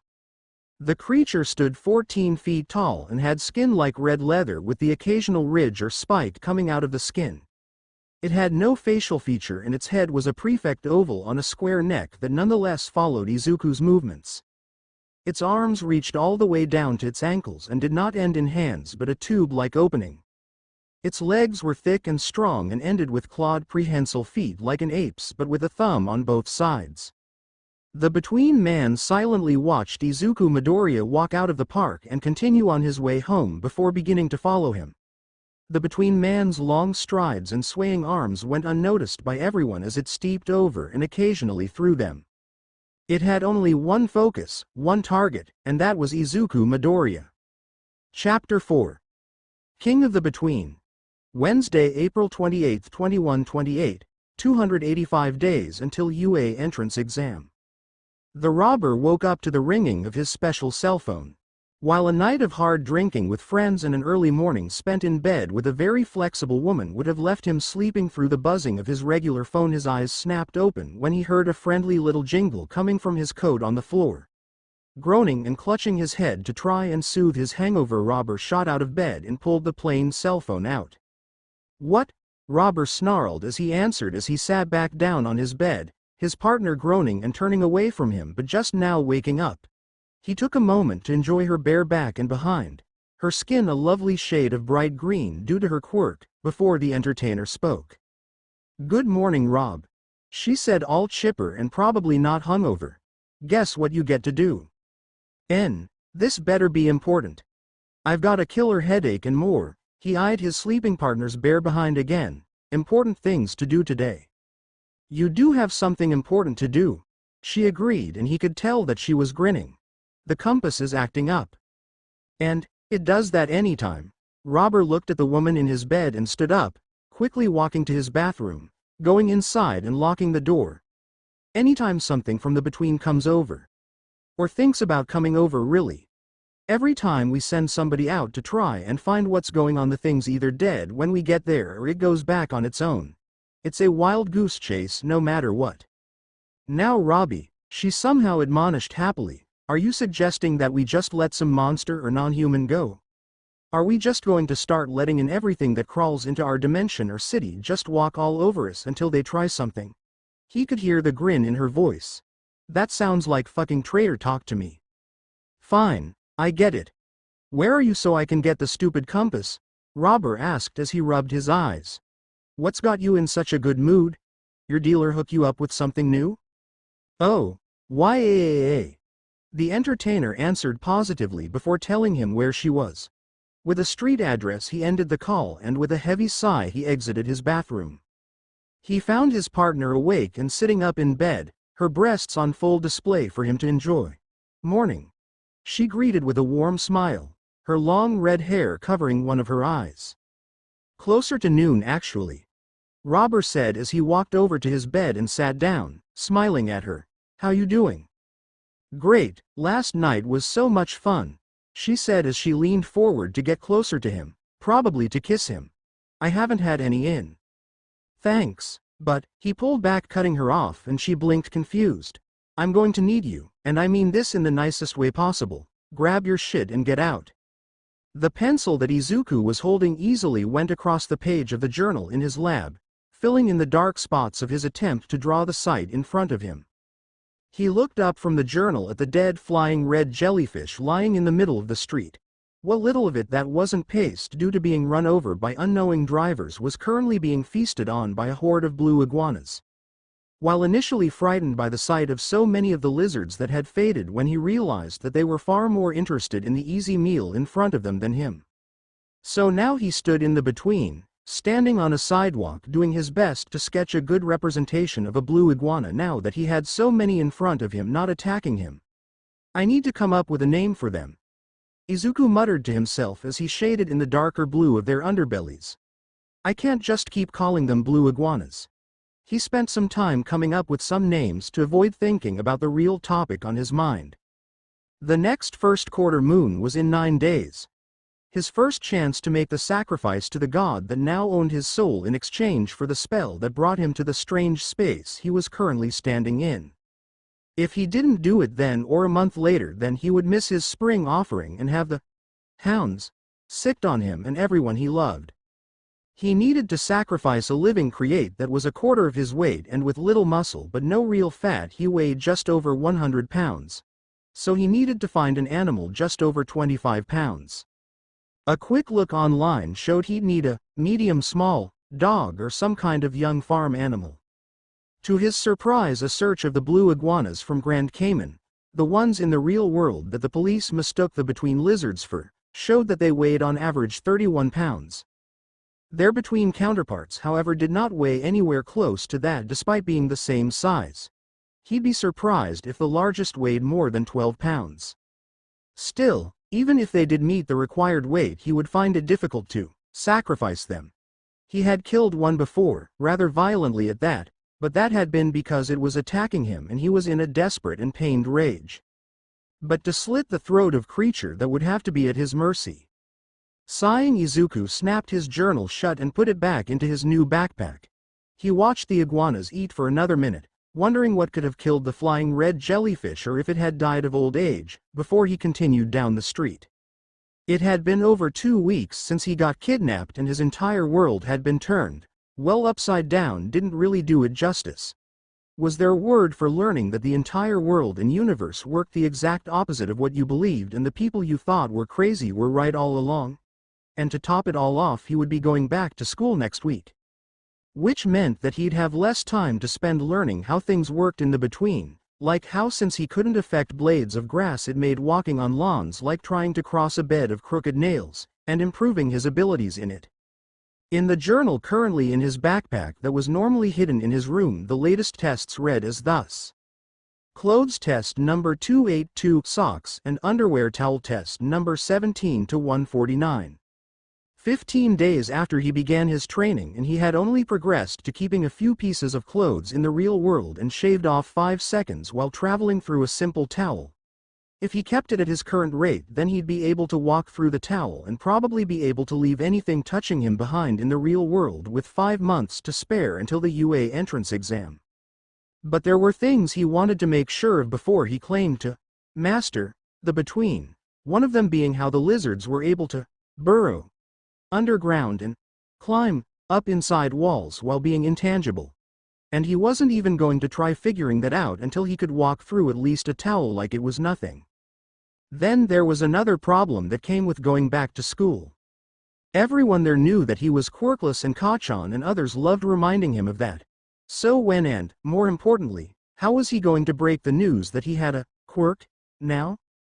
UFG CAS WLOFGH. Izuku said once he was alone on the street and returned to the real world. He supposed that he could just wait until the exam itself, since it was not required that you have quirk to take it. But then there'd be a lot of questions of why he was filed and thought of as quirkless. So he needed a way to reveal that he now had a quirk. He could say that he was an extremely late bloomer, but he had never heard of anyone materializing their quirk past the age of 6 or 7 before. There'd be a lot of questions and interest as to why it showed up so late. And he didn't want that at all. The government agents with stars for eyes made him nervous enough already. He could say that he just didn't realize he had a quirk and thought it was a normal thing that everybody could do. But given that his quirk was, to the unknowing, turning invisible and intangible, this was almost impossible. Finally, he could say that he had been lying to everyone, including his family, his entire life about not having a quirk. He would need a sufficient reason, probably one with a lot of angst, to explain this without him looking like a complete asshole for getting his family to pity and worry for him and continue to allow himself to be bullied for years. Maybe some combination of the three. He mused. Like if I say that I developed my quirk after that visit to the doctor who said I'd never get, Izuku thought as he strolled down the quiet residential street, the sun shining brightly at his back in the clear sky. I can pretend like what he said made me think what I was doing was impossible, so I suppressed it for years. Then the emotional trauma of getting kidnapped and attacked by a lizard made me remember, and it unlocked. He reasoned as a smile split across his face. Yeah? That can work. Now I just need to figure out how to tell Mom, then I'll figure out how to break it to Kachan and the rest of the school. With a grin on his face, Izuku walked down the street, his head held high. There was a shift in the air behind him and Izuku's smile vanished as he felt his skin crawl in a way he hadn't felt in over 2 weeks. It was the feeling of magic that was not his own. A giant shadow fell over him, completely blotting out his own.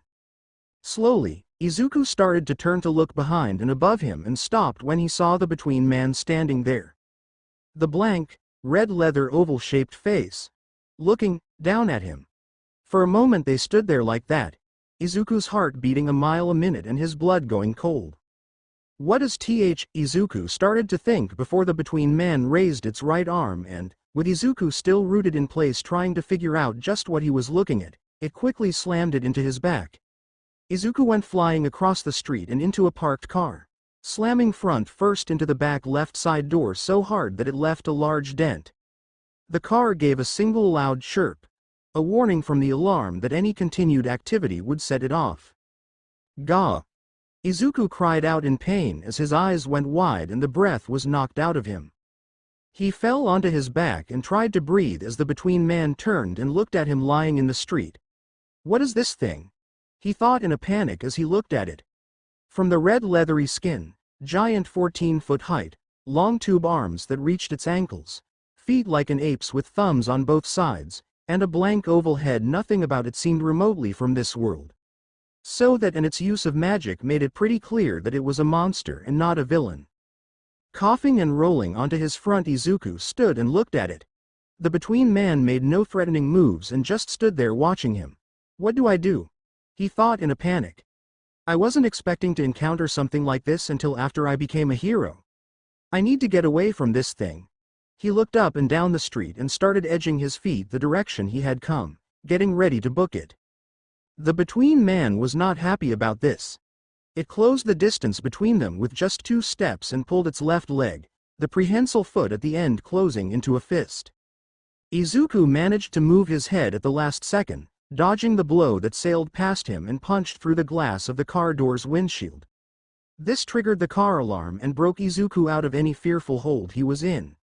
While the Between Man's foot was caught in the windshield, he broke out in a run down the street. Kefkok xexxex hooped. Izuku shouted, casting the incantation and entering the Between. He dared to look back as he ran onto the safety of the sidewalk and found the Between Man easily closing the gap between them. It helped that it could just walk through the cars parked on street like they weren't there. It followed me into the Between?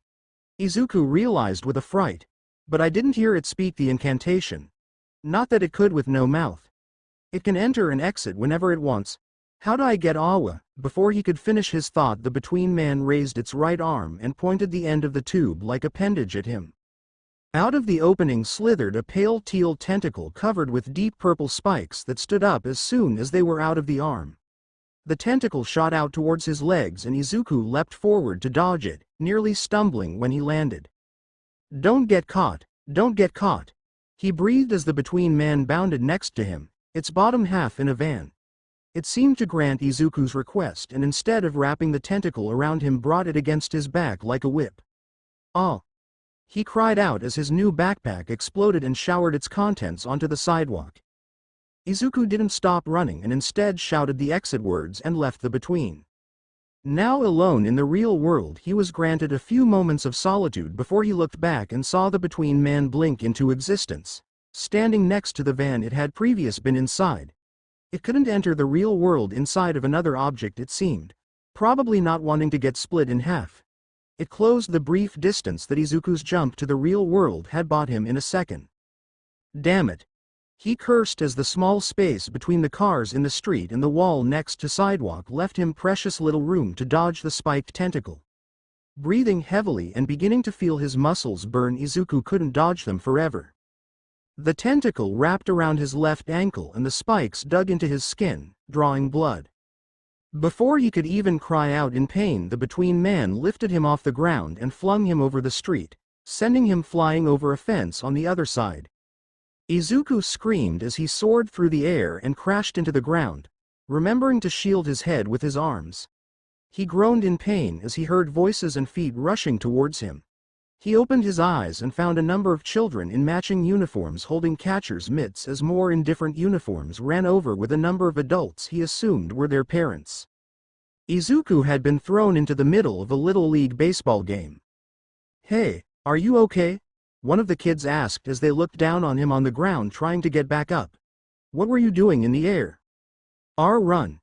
Izuku shouted to the kids as he stood, his body bruised and dirty from landing in the dirt of the baseball diamond. "Get away from me!" he shouted as he turned to run, only for the kids to cry out and fled from him. He turned around in time for the Between Man to slam its tentacle into his chest. Once again he went flying, not as far this time, but he managed to go over the children and make to the pitcher's mound in the center of the diamond. Izuku groaned in pain as he looked up at the sky, his shirt torn apart and his chest bloody due to the spikes on the tentacle. How'd I beat it? He thought as he stared up at the sky. I can't outrun it, its strides are too long and it can follow me into the Between. He could hear its footsteps as it approached and the screams of the people and children as they ran away. He managed to crane his head up to watch the Between Man walk towards him, towering above him even more now that he laid on the ground. The tentacle receded back into its tube arm and its walk slowed as it approached, taking its time to observe him groan in pain and bleed on the ground. The Between Man had appeared before him maybe a minute and a half ago, yet he was already battered and bruised, and the only damage it had taken was probably when it had punched the car windshield with its foot. The fear that Izuku had felt when he had seen the deep tunneler remerged from his gut, turning his skin cold as he once again helplessly watched certain death approach. He was a fool, a child high on the possibility of fulfilling his dream, to think that he could fight and protect the people from the things that existed in the dark and strange corners of the world. He thought that with a simple incantation he could be a hero, and it had left him in the dirt the first time he met something that could use it like he could. He thought that he could fight creatures the likes of which had taken a grown man with at least partial knowledge of what he was fighting several shots from a shotgun point blank and better mastery of the incantation they shared to kill. All Izuku had done was kill a lizard by stomping it to death after nearly being eaten by it. Much like the Between Man was getting ready to stomp him to death, he was sure. "Leave him alone, you bastard!" A man shouted, and a baseball flew through the air and struck the Between Man in the side of the head. Izuku's eyes widened and he threw them to where the baseball had come from and found a man in a uniform, the coach he assumed, whose quirk left him looking like he had a moose head. The rest of the adults had fled with their children, leaving the baseball diamond to the three of them, as no doubt police and heroes were called. The Between Man stopped walking and turned to look at the coach before blinking out of existence. The coach was confused for a moment before bolting towards Izuku, who was trying to get up to warn him away.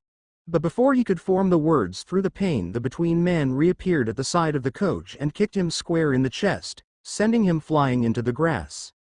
As he watched the innocent man fly through the air and cry out in pain when he landed, Izuku's fear evaporated. And a fire took its place. "You bastard!" he screamed as he rose to his feet, getting to the Between Man's attention again. "It's me.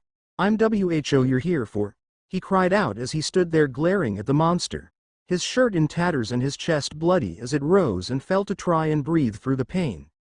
"If you want to fight, then come on." He clutched his fist and challenged the giant creature before him. He shouted the words to enter the Between and ran forward, the Between Man needing a moment to follow him and notice that he was in fact running to meet him.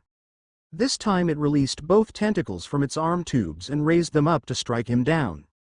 When he was close enough, Izuku dodged the crashing tentacles by diving through the giant monster's tall legs and kept running for the batter's box. His eyes were fixed on the discarded metal bat that rested there. "Got to get a weapon," he thought as he looked back and saw the Between Man turn around to chase after him. "I've got to fight it with something." He saw one of the tentacles closing in on his ankle and jumped forward, shouting the exit words to return to the real world and sliding into home base from the wrong direction, but grabbing the small metal baseball firmly in his right hand. "Yes!" he cried out as he clutched his new weapon in his hand. "No!" he screamed as he felt a tentacle wrap around his left ankle, making it bleed even more than before. Once again Izuku found himself lifted off the ground and thrown across the baseball diamond, this time much farther than ever before. It also seemed that the Between Man had seen fit to bring them back to the Between as he briefly saw the light green void and planets. He was soaring into the outfield and saw the grass, the very hard grass that may as well have been nails to those in the Between, fast approaching. The Between Man had brought him into the Between to try and impale him on a makeshift bed of nails. Screaming the exit words, Izuku slammed into the ground, right leg first, the limb folding in half with a snap as he broke it several places. He cried out in pain in the outfield. tears starting to form in his eyes as he looked at his twisted and broken limb. God damn it! He screamed in his mind as he watched the Between Man blink into the real world, already at the pitcher's mound. The coach, who had been moving to help Izuku, saw the monster reappear and fled, saying he would get help. I can't stand and fight now, he thought as he cried and clutched the baseball bat in his hands, his grip only tightening as he flew through the air. I can't even enter the Between with all this grass around, fucking solid objects may as well be. And with that thought an idea formed in Izuku's mind, one that if it didn't work would certainly get him killed. Come on! Izuku shouted to the Between Man as it approached. What are you waiting for? Just kill me already. Closer, it has to be closer, he thought as he began to sweat heavily, his heart pounding so hard it felt like it would burst out of his bleeding chest. The Between Man entered the outfield and one of the tentacles snaked through the grass to wrap around his left ankle and began to lift him in the air. Yes! Izuku thought triumphantly as he was raised into the air, his broken leg dangling oddly as he was hung upside down. Soon Izuku was, eye level with the Between Man and it stared at him for a moment, as if examining him. Please God! Izuku began to pray to whoever was listening, even the God that owned his soul, let this thing not go intangible immediately. With that thought he flung the metal bat at the Between Man's midsection, throwing it so that it sort of spun in the air towards the monster. With only a few feet to its target Izuku whispered, Kefkok xexxex hooked, as fast as he could. With the Between Man's tentacle wrapped around his ankle he was brought with him into the Between the exact same moment that Izuku was. The baseball bat, currently in the air towards the monster's stomach, was not. Izuku had prayed that the Between Man could not instantly become intangible, that it needed a moment or two to do so. If it didn't, then nothing was stopping the bat from just passing through the creature and falling to the grass and him being killed. Luckily his prayers were answered. The bat, with the impossible weight and force that everything in the real world had on those in the Between, seared through the Between Man like a hot knife through butter. Before it or Izuku even realized, it had been split in half at the midsection, cut into 2 7-foot halves. For a moment that seemed to drag on for an eternity, Izuku and the Between Man just looked at each other. Then the bat hit the grass and bounced once before settling. And then the Between Man's halves started to fall towards the ground. UFG cast WLOFGH, Izuku shouted as he approached the grass again, not wanting to be impaled on 100 nail-like blades of grass. Returning to the real world with the top half of the Between Man, he fell to the ground for the 4th time today. His head spinning and eyes seeing stars, Izuku didn't notice as yellow blood and green organs flowed out of the Between Man's missing bottom half into the grass. The Between Man twitched and eventually stilled next to Izuku, who was so hurt and damaged that he couldn't even bother to unwrap the dead tentacle from his ankle. He simply laid there, bleeding and broken with a smile on his face. The robber shook the small compass in his left hand as the arrow stopped fidgeting and stilled. "Ah, come on really?" he complained as he walked down the quiet street. "Fucking drive all the way out here and it fucks off right as I was getting close to it. Fucking knew it, wild goose chase man." He lamented his wasted time. He was about to turn around when a couple of police cars with full sirens on roared past him towards the direction the compass had said the visitor from the Between had been. Better make sure that any evidence of it is gone at least. Save the cops the trouble of getting told to keep their mouths shut by the fucking traitors. He sighed as he chased after them. Soon he came across a large crowd of people, which seemed to include a little league team for some reason, being moved away from what looked like a park. Kefkok xexxex hooked. He whispered and entered the Between, allowing him to stroll right past and through the crowd of people. Making sure that nobody was watching, he exited it once he was far enough away. He wasn't going to deal with walking on the grass or encountering any lizards.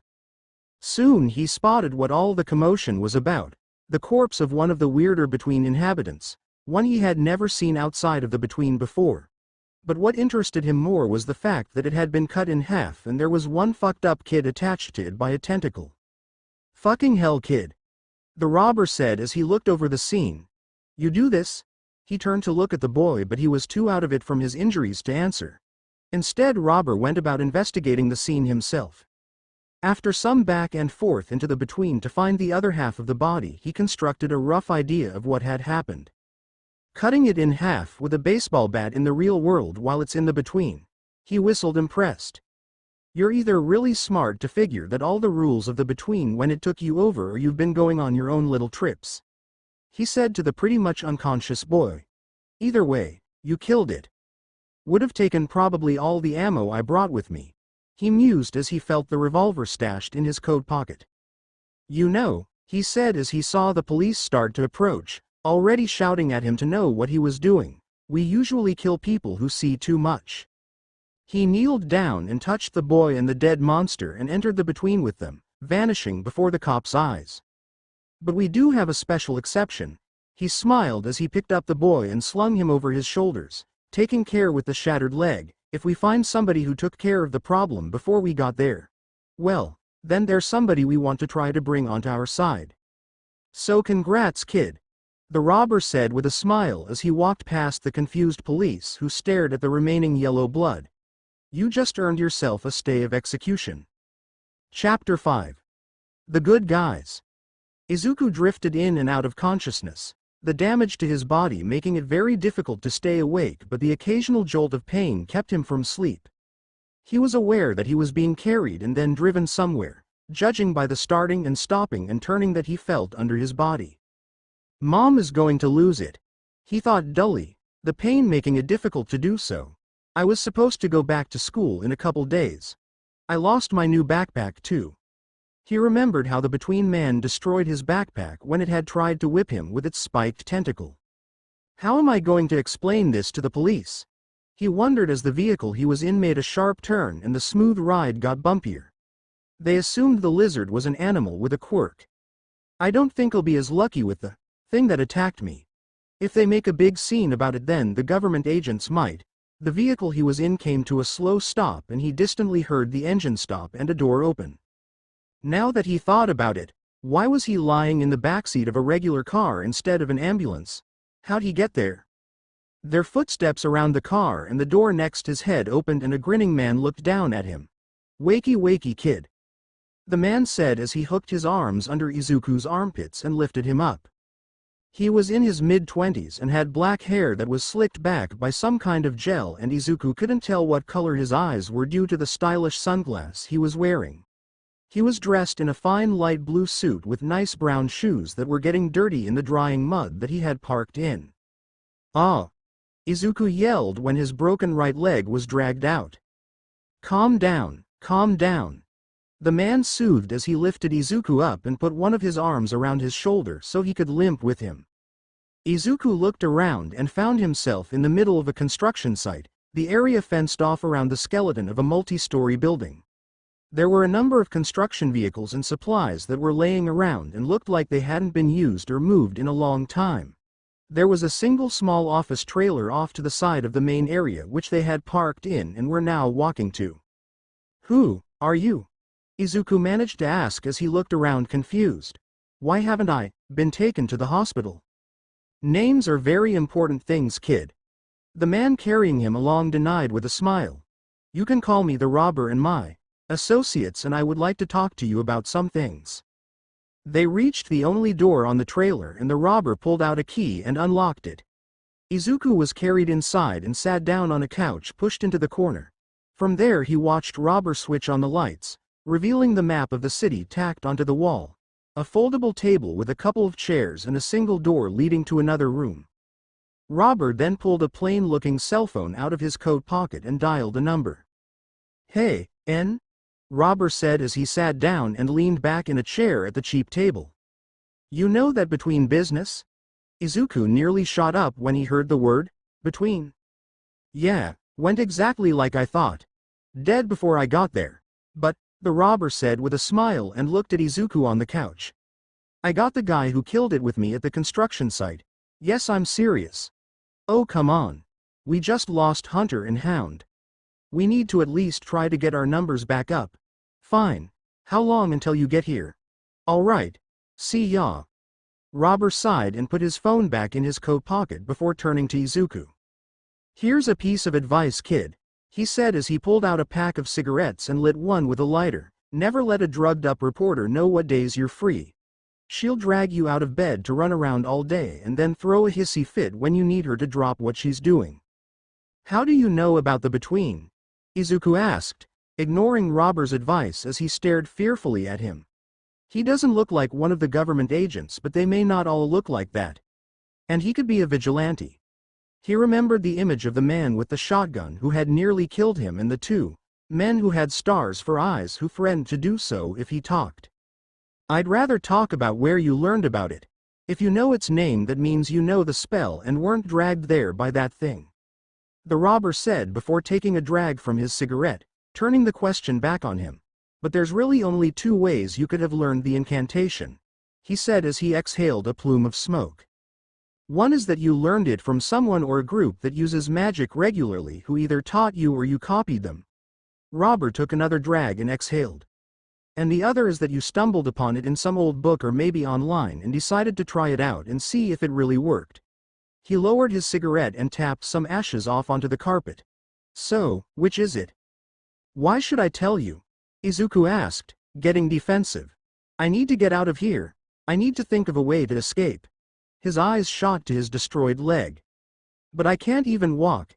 And if he knows about the between, that means he probably knows the spell, so I can't use it to sneak off. While Izuku was trying to make an escape plan, Robber sighed and took off his sunglasses, revealing his light blue eyes, and set them on the table. He then reached into a coat pocket and pulled out a revolver, and Izuku froze when he saw it. Kid, you really don't want to be difficult with me. Do you have any idea how many people I've killed and dumped in the between for the lizards to eat? He laid the revolver on the table and took another drag. Because trust me, ain't nobody going to find your body and trail it back to me. So I'll ask again, how did you learn the spell? He exhaled slowly and the smoke pillowed in front of his now glaring eyes. I repeated the words from a man I saw. Izuku admitted. He saved me from a man that had kidnapped me in a deep tunneler he was going to sacrifice. A what? Robber asked, confused. That a name you came up with? No, it's what the government agents called it. The guys with stars for eyes. Izuku answered cautiously as Robber's face turned into a snarl. You mean the fucking traitors? He hissed as he took a particularly angry drag from his cigarette and pushed the smoke out his nostrils. What was the thing you were going to be sacrificed to? It was a long worm thing, with hands coming out of its mouth, which was the only thing on its head, I guess. Izuku described, the memory of the terrifying creature in his near death still enough to give him goosebumps. But after the fight he just had, they were nowhere near as powerful as before. Wait, what did the guy who saved you look like? Did he have a shotgun? Robber asked, his anger turning to curiosity. Yeah, he had black hair and brown eyes and was weary. Izuku was cut off when the robber burst out laughing. Ha ha ha. Holy shit. You're the kid that got kidnapped half a month ago. Robber's laughs turned into snickering. Hunter gets caught and the kid he doesn't kill. Ha ha ha. He started laughing again and Izuku waited for him to finish. So, you watched Hunter go into the between and thought it was so cool that you had to try it yourself, right? Something like that. Izuku admitted with a frown, the fear returning now that he knew that this man was a vigilante. But I ended up in the between without the return words and met something who wouldn't tell me how to leave until I agreed to give up my soul. His hands turned into fists as he remembered the strange creature and the heavy price he had paid just to survive and get home. Yeah, Stumpy can be an asshole like that, Robber commented, tapping more ashes on the carpet. You know it? Izuku asked, shocked. Everybody who has used magic knows him. He shows up anytime you use a new spell to tell you what your new sacrifice price will be. At the mention of the sacrifice, Izuku twitched and Robber developed a cruel smirk. Speaking of sacrifice, the next first quarter moon is coming up in less than 2 weeks. Stumpy usually goes with the last significant moon phase, so your sacrifice night is a first quarter, right? Izuku was silent. You got a sacrifice lined up? Robber asked with a raised eyebrow. You don't look like you weigh that much, so your sacrifice can't be that big. Izuku remained silent. Fine, sensitive topic. Robber got up and walked to a window, opened it, and tossed his cigarette out. He closed the window and sat back down at the cheap table. How about this? You get to ask a question now. What? Seriously? Izuku asked, brought out of his silence. Yeah, we got some time until the entertainer shows up, and this is getting one-sided. The robber leaned back in his cheap seat and waited for Izuku to ask his question. Who are you people? Izuku asked after a moment of deliberation. The government agents called you vigilantes and say. The fucking traitors, Robber sneered, may say they work for the government, and the government certainly thinks they do, but they don't. They sold out to those fucking purple alien bastards a long time ago. He rubbed a hand over his eyes and sighed.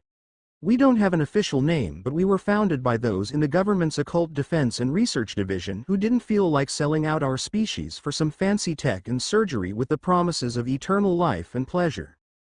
The government is controlled by aliens? Izuku asked, bewildered. He knew that alien life existed, the planets in the between were proof of it, but that they were on Earth and secretly controlled those in power sounded like some nutjob's first conspiracy theory after the Illuminati. Although at this point, if you told Izuku the Illuminati were real, he'd give it some serious consideration. No, they only control the Occult Division. But the Occult Division is very good at getting the government to do what they want. Robber sneered again. Enough that they ignore all the people they kidnap and hand over to the aliens. They don't actually kill people, by the way. Despite their threats, they just hand you over to their masters who do God knows what. So, you guys don't even have a name? You're just a bunch of rogue government agents? Izuku asked after a moment, letting the thought of being handed over to be probably tortured and experimented on by aliens pass by for worrying about later. No, we were founded by rogue Occult Division agents. But that was a long-ass time ago, and now only about 1 in 5 of us are government or military. Most of us are civilians who managed to survive and kill something before someone already in on all this found them.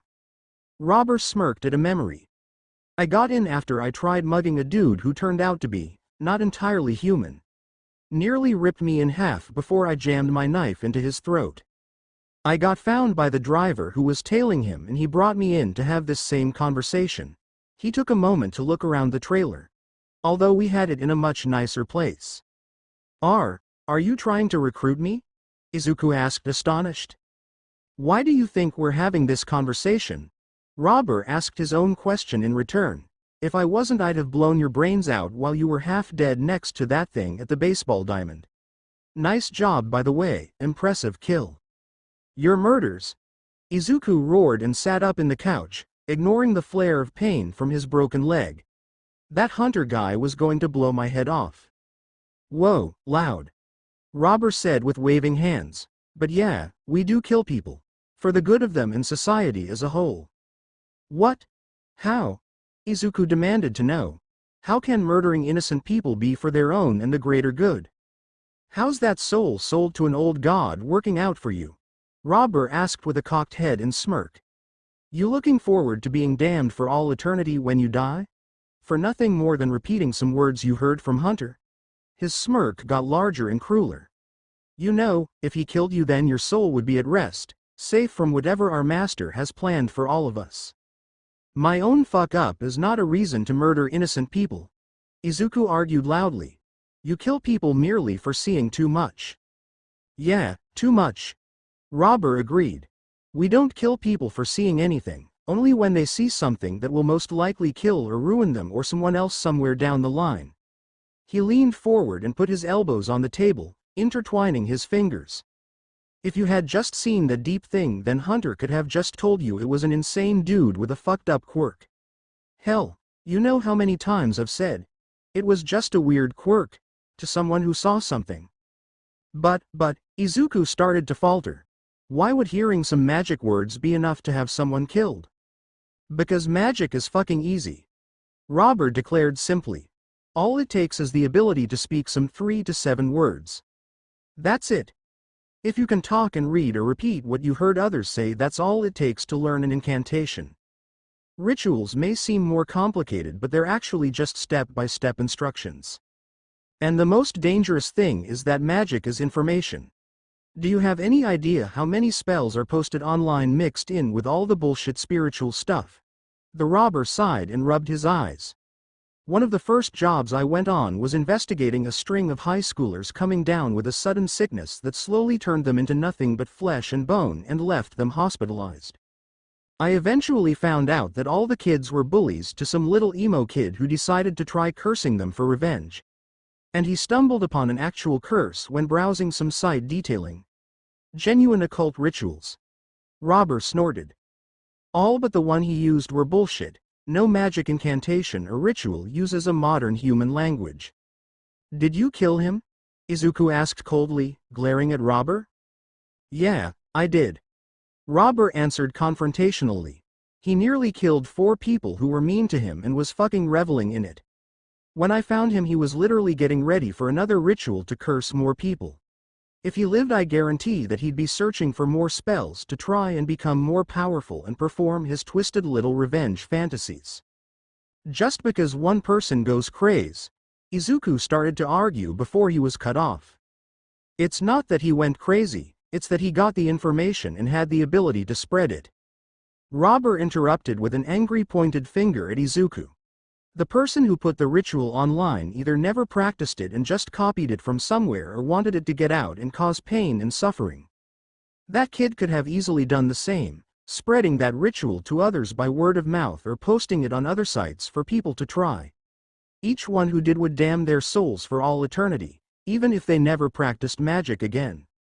Hell, even if a person only ever reads the words and never officially casts the spell, they are still a threat capable of spreading it by writing it down or posting it online to someone who will.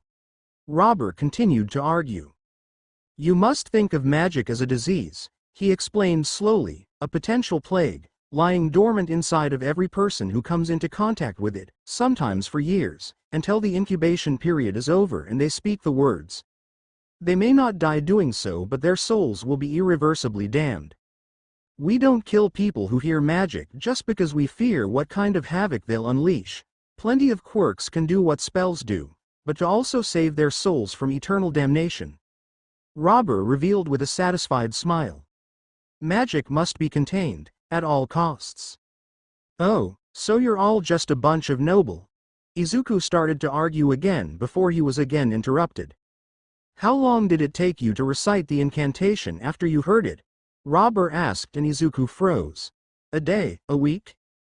About 6, maybe 7 hours. Izuku admitted and Robber whistled as Izuku glared at him. Has it been worth it? Robber asked with a cocked eyebrow. I hope so, considering it cost you your immortal soul. I may be damned. Izuku confessed and his eyes darted to the ground. But I'll use my life helping people. Protecting them. I'll use this incantation to save people from villains, monsters, and anybody else who tries to hurt them. His eyes shot back up to glare at Robber accusingly at the anybody else. I'm going to become a hero. Well, people have sold their souls for far less noble goals, I'll give you that. Robber shook his head. But if you think it's going to be that easy to fight both the public and the other side of the world with that attitude, then you're sorely mistaken. What do you mean? Izuku asked angrily, tired of having to listen to a murderer defend his insanity. Let's say that there is a small town nearby and recently there has been a string of absolutely brutal murders. The robber proposed. There is no sign of forced entry, but every night entire families have been butchered in their homes, including the children and pets. You suspect that there may be something strange going on, the strange kind of something only you and few others know about. While you investigate, more people die. Soon it's multiple families getting killed off. People are panicking and fleeing the town, but those that leave are found dead the next morning wherever they were staying, ripped apart behind locked doors. He continued to set the scenario. So to try and stop this thing, you break the curfew that had been in place and wander the town at night, hoping to find what is doing it. Eventually you succeed. And after seeing it, you know that there is no way you can kill it. It is impossible even with magic. So instead you investigate local legends and history, trying to find an explanation. Robber continued, pulling out a new cigarette and lighting it. You find stories about some old man who lived in the woods who died a few years ago who everyone seems to believe is still alive despite being buried in a cemetery. So you follow that lead. Eventually you find a little hovel in the middle of the woods and some old papers. He took a drag from his new cigarette and blew out some smoke. You read them and realize that this old man was a sorcerer and a good one at that. And he hated the town and everybody in it, but he especially hated the family that drove him into the woods a couple centuries earlier. Centuries? Izuku interrupted with an unbelieving shout. Know the right incantations and rituals and anything can be possible, kid. Robber answered with a shrug. So before he dies he curses the town, unleashing a beast from another world to kill everyone born within it until all members of the family that drove him out are dead. If he hated the town and people so much, why didn't he just leave? He just lived in the woods outside it, hating them for centuries? Izuku asked, confused. Maybe he couldn't leave. Now stop interrupting, Robber snapped. Now what do you do?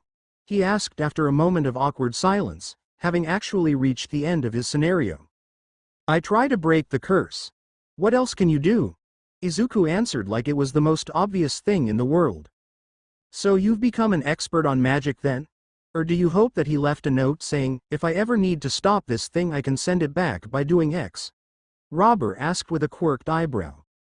Remember, every night 2 or 3 families are being butchered even if they flee town. Then what do you suggest? Izuku asked, already suspecting what his answer will be. Well, the curse says that the beast will only be around as long as one family still lives. Robber started, confirming Izuku's suspicions. Of course you jump to killing innocent people, Izuku snarled. Kid, you got to look at the big picture. 4 people in that one family versus possibly the entire town of over 1,200. The math ain't hard. Robber said with a shrug. There has to be a better way, Izuku shouted. You can have someone do research on how to break the curse while others at least try to fend the monster off, he proposed.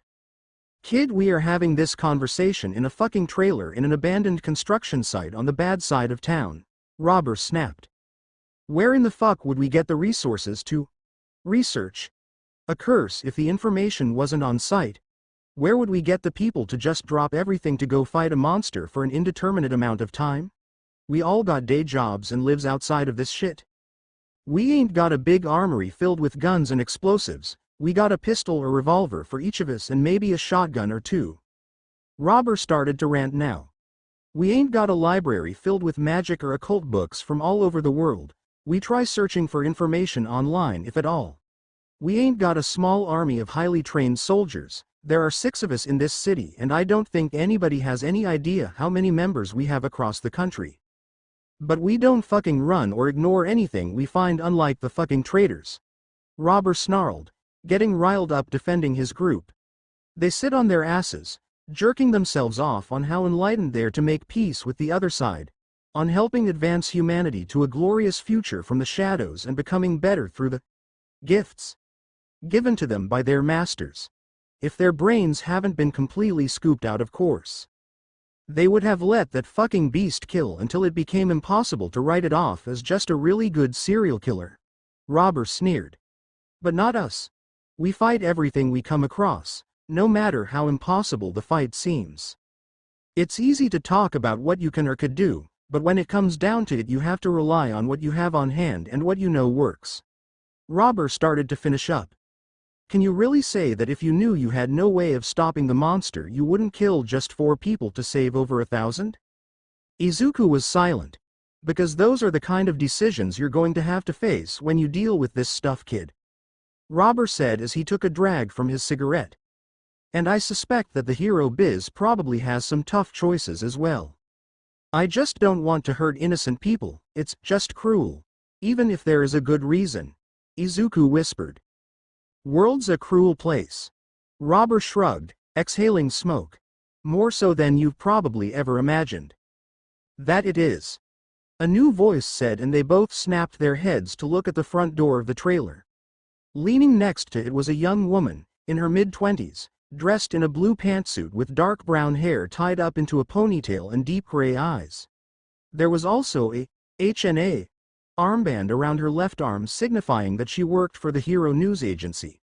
You guys really need to learn to dip into the between when you're talking important stuff. Never know who could be listening. Hey N.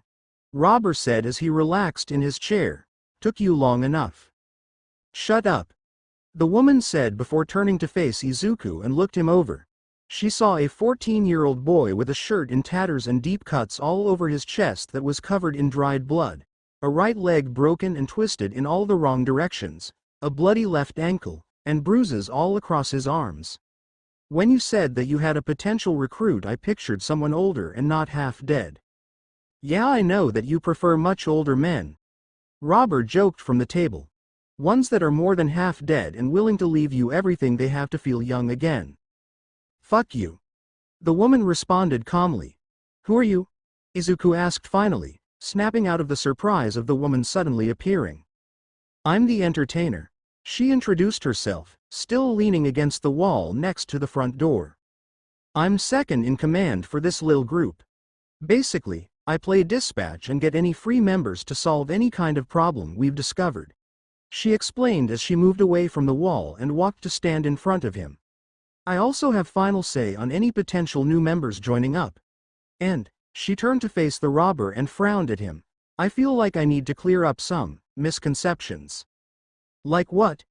Izuku asked as she pulled a chair away from the table and placed before the coach so she could sit in front of him. Do you actually not murder people? He asked disbelievingly. Murder is an unjustified killing. The entertainer said. We are very justified when we decide to kill people. But, she held up a hand to stop his retort, you two have yelled enough on that topic. So I'll just explain how we work. Our group can best be described as extremely decentralized, she said after a moment.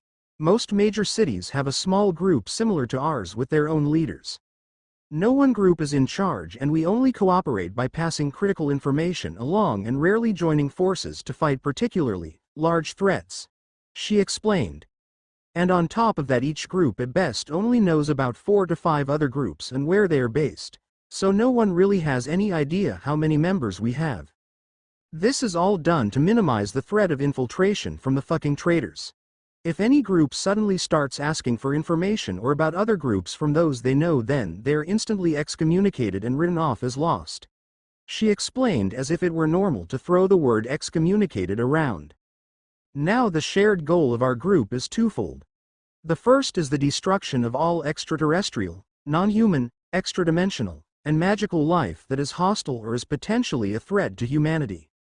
The second is the containment of all knowledge about the mentioned threats, magic, and those that practice it.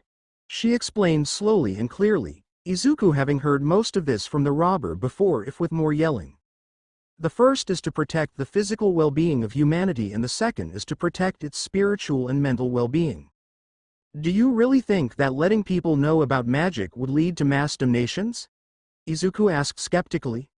If people knew that they had to literally sell their souls to be able to use magic and make regular sacrifices to not have them and their loved ones killed, I doubt a lot of people would do it. You sure about that? Robber asked from the table, blowing out smoke. Regardless, the entertainer said, trying to avoid another argument between the two, each group themselves is decentralized. Each member has more or less complete autonomy with how they handle tasks handed to them as long as they get solved satisfactorily. This piqued Izuku's interest. The leader and second are really only there to be aware of all of the ongoing investigations and tasks that each member is assigned. Most members only hear about what the others are doing if they bother to talk to each other when they meet, which other than my role as dispatch requiring that I be in contact with everyone, doesn't happen often. I didn't meet everybody until I was 3 months in, the robber commented. What do you mean by complete autonomy to handle tasks? Izuku asked, hope dimly starting to build in him. Like it sounds, we don't care how you achieve our 2 goals. As long as the threat is destroyed and the secret of what they really earn of magic is maintained, then we don't care. She explained. If that means killing everyone who saw anything or spending most of your time trying to convince them they didn't see what they thought they saw, then fine. As long as information doesn't get out and nothing else happens afterward requiring our attention, we don't care. So I don't actually have to kill anyone? Izuku asked hopefully. his face getting close to a smile for the first time since he was brought near death earlier. As long as I convince them to. Yes, entertainer interrupted, but if they talk or use magic and we find out, then you'll have to perform corrective actions to fix your mistake. She means we'll force you to kill them, which you should have done since it's the foolproof way, Robber commented, and then we'll kill you for fucking up. Yeah, pretty much. The entertainer confirmed. So, feel like joining? We've never had someone so young before, but if Robber vouches for your fighting. She trailed off as she leaned back in her chair. What happens if I refuse? Izuku asked, unbelieving that he was seriously starting to consider this. These people were murderers, killing innocent people who were most likely scared and confused about what they had seen. But if what they said about the government agents was true, then they were the only ones actively fighting against the threat posed by monsters, aliens, and other horrors. And they let their members handle situations as they wished as long as the threat was eliminated. They could point him in the direction of the horrible threats, saving him the trouble of having to search them out himself. Their goals, if not the methods of most of their members, were somewhat noble. They sought to keep the peace and sanity for the average person. He could handle any problems they gave him his way, the right way, as long as he didn't fuck up. He wouldn't fuck up. He couldn't if he wanted to be a hero. He would save every single person he found, just like All Might. Well, one of our goals is the containment of information and those who practice magic, entertainer said, drawing him out of his thoughts. And you do practice magic, don't you? He nodded yes as Robber muttered. Of course he does. Well, then you'd be out of our direct influence and therefore containment Sue. The Robber gave a wicked grin as he lifted his revolver off the table where it had been laying forgotten and dangled it happily in front of him. So my options are join or die? Izuku asked, completely unsurprised. What is the point of trying to convince me of your ideals if you're just going to force or kill me either way? I find that properly explaining our goals and actions helps shorten the resentment period that new recruits sometimes have. Entertainer explained with a tired smile. Hunter was pissy for 5 fucking months when he joined. Robber commented, now holding his gun properly. He was waiting to hear Izuku's answer, ready to respond if he said no. Fine. Izuku answered with a sigh. I'll join, but I won't kill anybody. Just monsters and evil people if I need to. The thought of taking a human life sickened him to his stomach, but if they were evil then it'd be fine, right? They were basically just like the monsters that had tried to kill him, right? He tried to not think about the fact that criminals could sometimes be reformed. He doubted he'd be able to change the minds of anybody who willingly used magic or joined with monsters. We'll see how long that attitude lasts. Robber said as he stood up and stretched. All right. When's the last time you took a piss and a shit? What? Izuku asked, confused, not expecting that question to follow joining a secret group of monster hunters, murderers, and magic users. Just answer the question. The entertainer said as she stood and put the chair back at the table. She also stuck out her hand to Robber, and after a moment he pulled a small compass out of his coat pocket and wordlessly gave it to her. This morning, but I haven't had anything to eat or drink since then. Izuku answered, still unsure where this was going. Good. Means you probably won't piss yourself during this then. The entertainer said, and before he could ask what she meant she grabbed him and with quick whisper brought him into the between.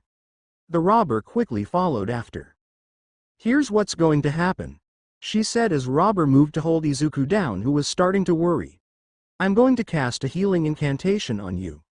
It will heal all of your wounds in about, she looked him over again, I say 2 minutes.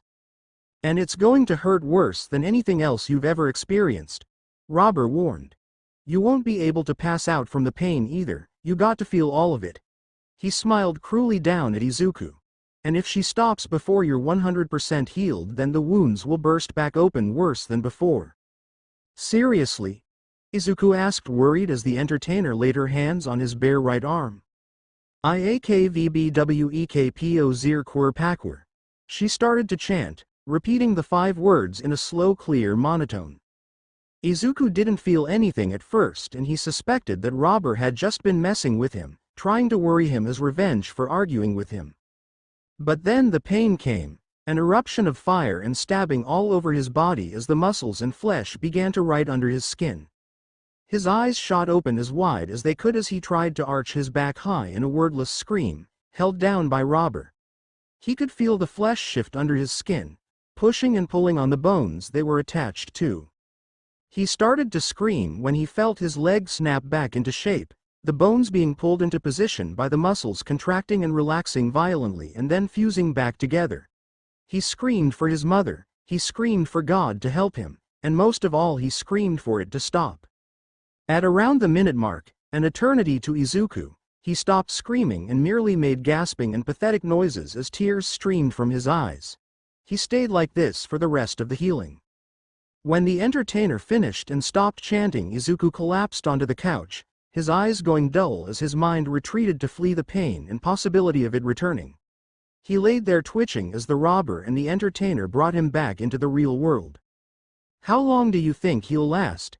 she asked, looking over his now healed body. "I give him a couple months if he doesn't drop the no killing people thing. Maybe a year if he does.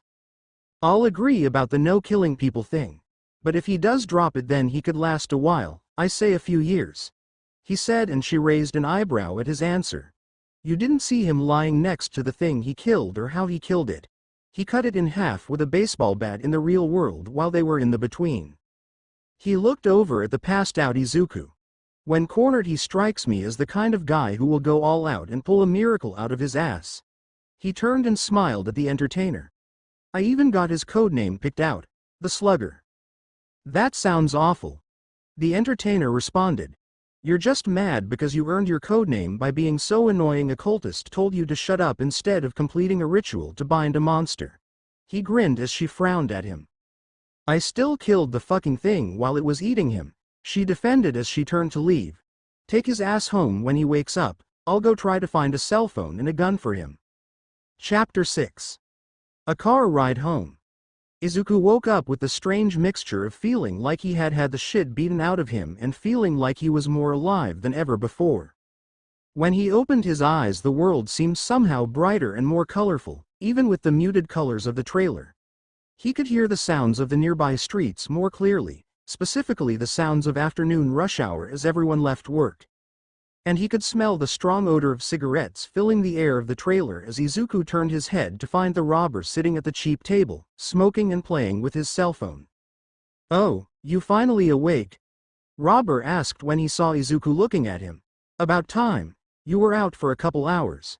He put his phone away and walked over to the couch where Izuku was resting. "How you feeling?" "Better and worse," Izuku answered as he looked down at his straight and healed right leg. He sat up and carefully got up out off the couch. He expected there to be some residual pain from his leg being broken and then healed so violently, but instead he felt nothing. "Yeah, that's usually the case with that incantation," Robber said as he moved back to the table to pick up his revolver and sunglasses, putting them back on over his blue eyes. "Come on, we got to get you home." Izuku followed slowly after him, his body quickly losing the aches and pains that he had woken up with. As they stepped out into the afternoon sun, he looked down at his ruined clothes while Robber locked the trailer. His shirt was in tatters and blood-stained, although there were now no sign of any wounds. His pants were dirty, and his new backpack, what was left of it, had been lost at some point during the fight against that thing from the between. "How am I going to explain this to my mom?" Izuku wondered aloud. "She's barely gotten over the stuff from the day I got kidnapped to let me go back to school next week." "Just say that you got mugged," Robber said as they began walking towards his nice car, flicking his cigarette away. "As a former mugger, I can say that you look like a really easy mark. Like you'd just cry and hand over whatever I asked for." "I was in a residential area when I got attacked. What mugger hangs out there?" Izuku asked, bristling a little at Robber's insult. "And now you're in the bad side of town," Robber pointed out as he walked around to the driver's side of the car. "You've been gone for hours at this point. Just make something up. Your mama will just be happy you're okay." Izuku hummed as Robber unlocked his car and Izuku opened the passenger's side door and got in. "So, where we headin', Slugger?" Robber asked as they buckled up and he started to turn the car around to drive out of the abandoned construction site. Oh, and don't try to lie about where you live. If we find out you duped us, we'll kill you. Is there any problem you all don't try to solve with murder? Izuku asked, tired, none of the fire he had from the arguments earlier present. He didn't even bother asking why Robber had referred to him as slugger. Savage answers for savage problems. Robber answered with a smirk. And the universe seems to be filled with savages. All the talk of advanced and enlightened alien civilizations is a bunch of horseshit. Now, I'll ask again, where we heading? Izuku hesitated for a moment before he told Robber where he lived, and the man pulled the car into a busy street and they went on their way. So, Robber said after 10 minutes of awkward silence, you said you're aiming to be a hero? Yeah. Izuku answered, too tired or unwilling to get too friendly with a murderer and criminal even if they were in the same secret club of sorts. Planning to use the between incantation as your quirk? Robber asked. Since you ain't got one and all. How do you know that? Izuku asked, confused at how the man could have guessed that. Granted, he had a 20% of guessing correctly, so it wasn't impossible. Back before you got kidnapped and Hunter went to deal with all that and told me what the ritual details were. Robber explained. The guy who nabbed you fed 3 others before you, all boys between the ages of 13 and 16, quirkless, and, Robber turned to look at him with a smirk, were virgins. How could you have possibly found that out? Izuku asked, turning away from Robber's mocking laughter. I thought you all had to rely on acquiring information on sight? Robber emphasized that Izuku was a part of them now, do sometimes see enough of some things to learn how they work. That ritual is how you ask for knowledge from those worm things. Apparently they know quite a few spells. Deep tunneler. Izuku corrected and Robber waved him away. But what about me using the incantation that takes me to the between? That a problem? He asked as he turned to look back at Robber. Nah, we don't care how you use magic in your personal time as long as nobody finds out. Robber reassured with a smile. Hell, I pop into the between about once a day, usually for work. And what is that? You said you were a former mugger. Izuku asked, disturbed at how comfortable he was getting with a confirmed criminal. I dispose of unwanted waste for very important men and organizations. Robber answered. Basically I just pick up bodies, drive around the corner, go into the between, and then dump them there. No way that they can be found and the lizards get a free meal. You get rid of dead bodies for a living? Izuku asked, shocked even though he knew he shouldn't be at this point. That is what I just said, yes. Robber answered as he turned at an intersection. Mostly I get jobs from Yakuza families or important politicians. You know the mayor? Last week he had a party with some ladies of the night and one of them had too much fun and overdosed. Robber chuckled as Izuku made a disgusted sound. But anyway, how you planning on using the incantation? It's not exactly flashy, won't catch much attention. There is a class of heroes that focus on infiltrating and gathering information on criminal and villain organizations. Izuku explained. To the normal person the incantation makes it seem like I've just turned invisible and become intangible. Perfect quirks for a hero to spy and get the jump on bad guys. Huh, that's actually pretty smart. Robber admitted as he stopped at a stop sign.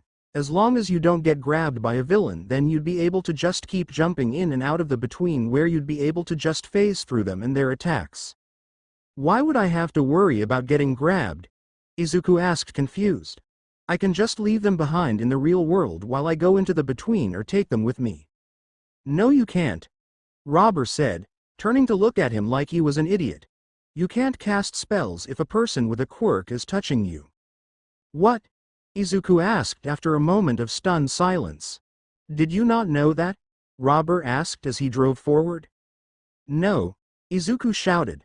Why? How does having a quirk nullify magic? Well, it doesn't stop it, they still get affected by spells the same as everybody else. Robber corrected. They just stop you from using it as long as they touch you. That's how Hunter got caught, right? A hero nabbed him. But why? Izuku asked again, his mind reeling at this new discovery and that he had forgotten how Hunter had been captured. He had never tried entering the between with another person due to how dangerous it would be for them and having to keep it a secret. Well, we don't know anything for certain, Robber said. But we do know some facts that taken together make some disturbing implications. What implications? Izuku asked, his shock giving way to the opening of a pit in his stomach. Well, the first is that the aliens that the fucking traitors serve showed up right after Quirks did. Robber started. That could just be coincidence though. Wait, Quirks showed up over 100 years ago. Izuku realized. This group is over 100 years old? Told you we got founded a long-ass time ago. Robber brushed off. Anyway, the second is that non-sentient monsters seem to avoid them on principle. And the sentient ones that can talk have said that they get headaches when they're near people with quirks. So both can tell when they're near and avoid interacting with them at all. I'm going to introduce you to someone who loves quirkless people like us. Izuku remembered the man who kidnapped him and almost fed him to a monster, saying before injecting him with something. The third is that Stumpy doesn't call them quirks, he calls them, fuck, what was it? Robber tried to remember, drumming the steering wheel with his fingers. Mark of Grarschutel, Izuku said, remembering his conversation with the Avatar on his first trip to the Between. The pit in his stomach was growing now. Yeah, that, Robber confirmed, a name like that can't mean anything good. Anyway, the final point is the stopping magic thing I mentioned.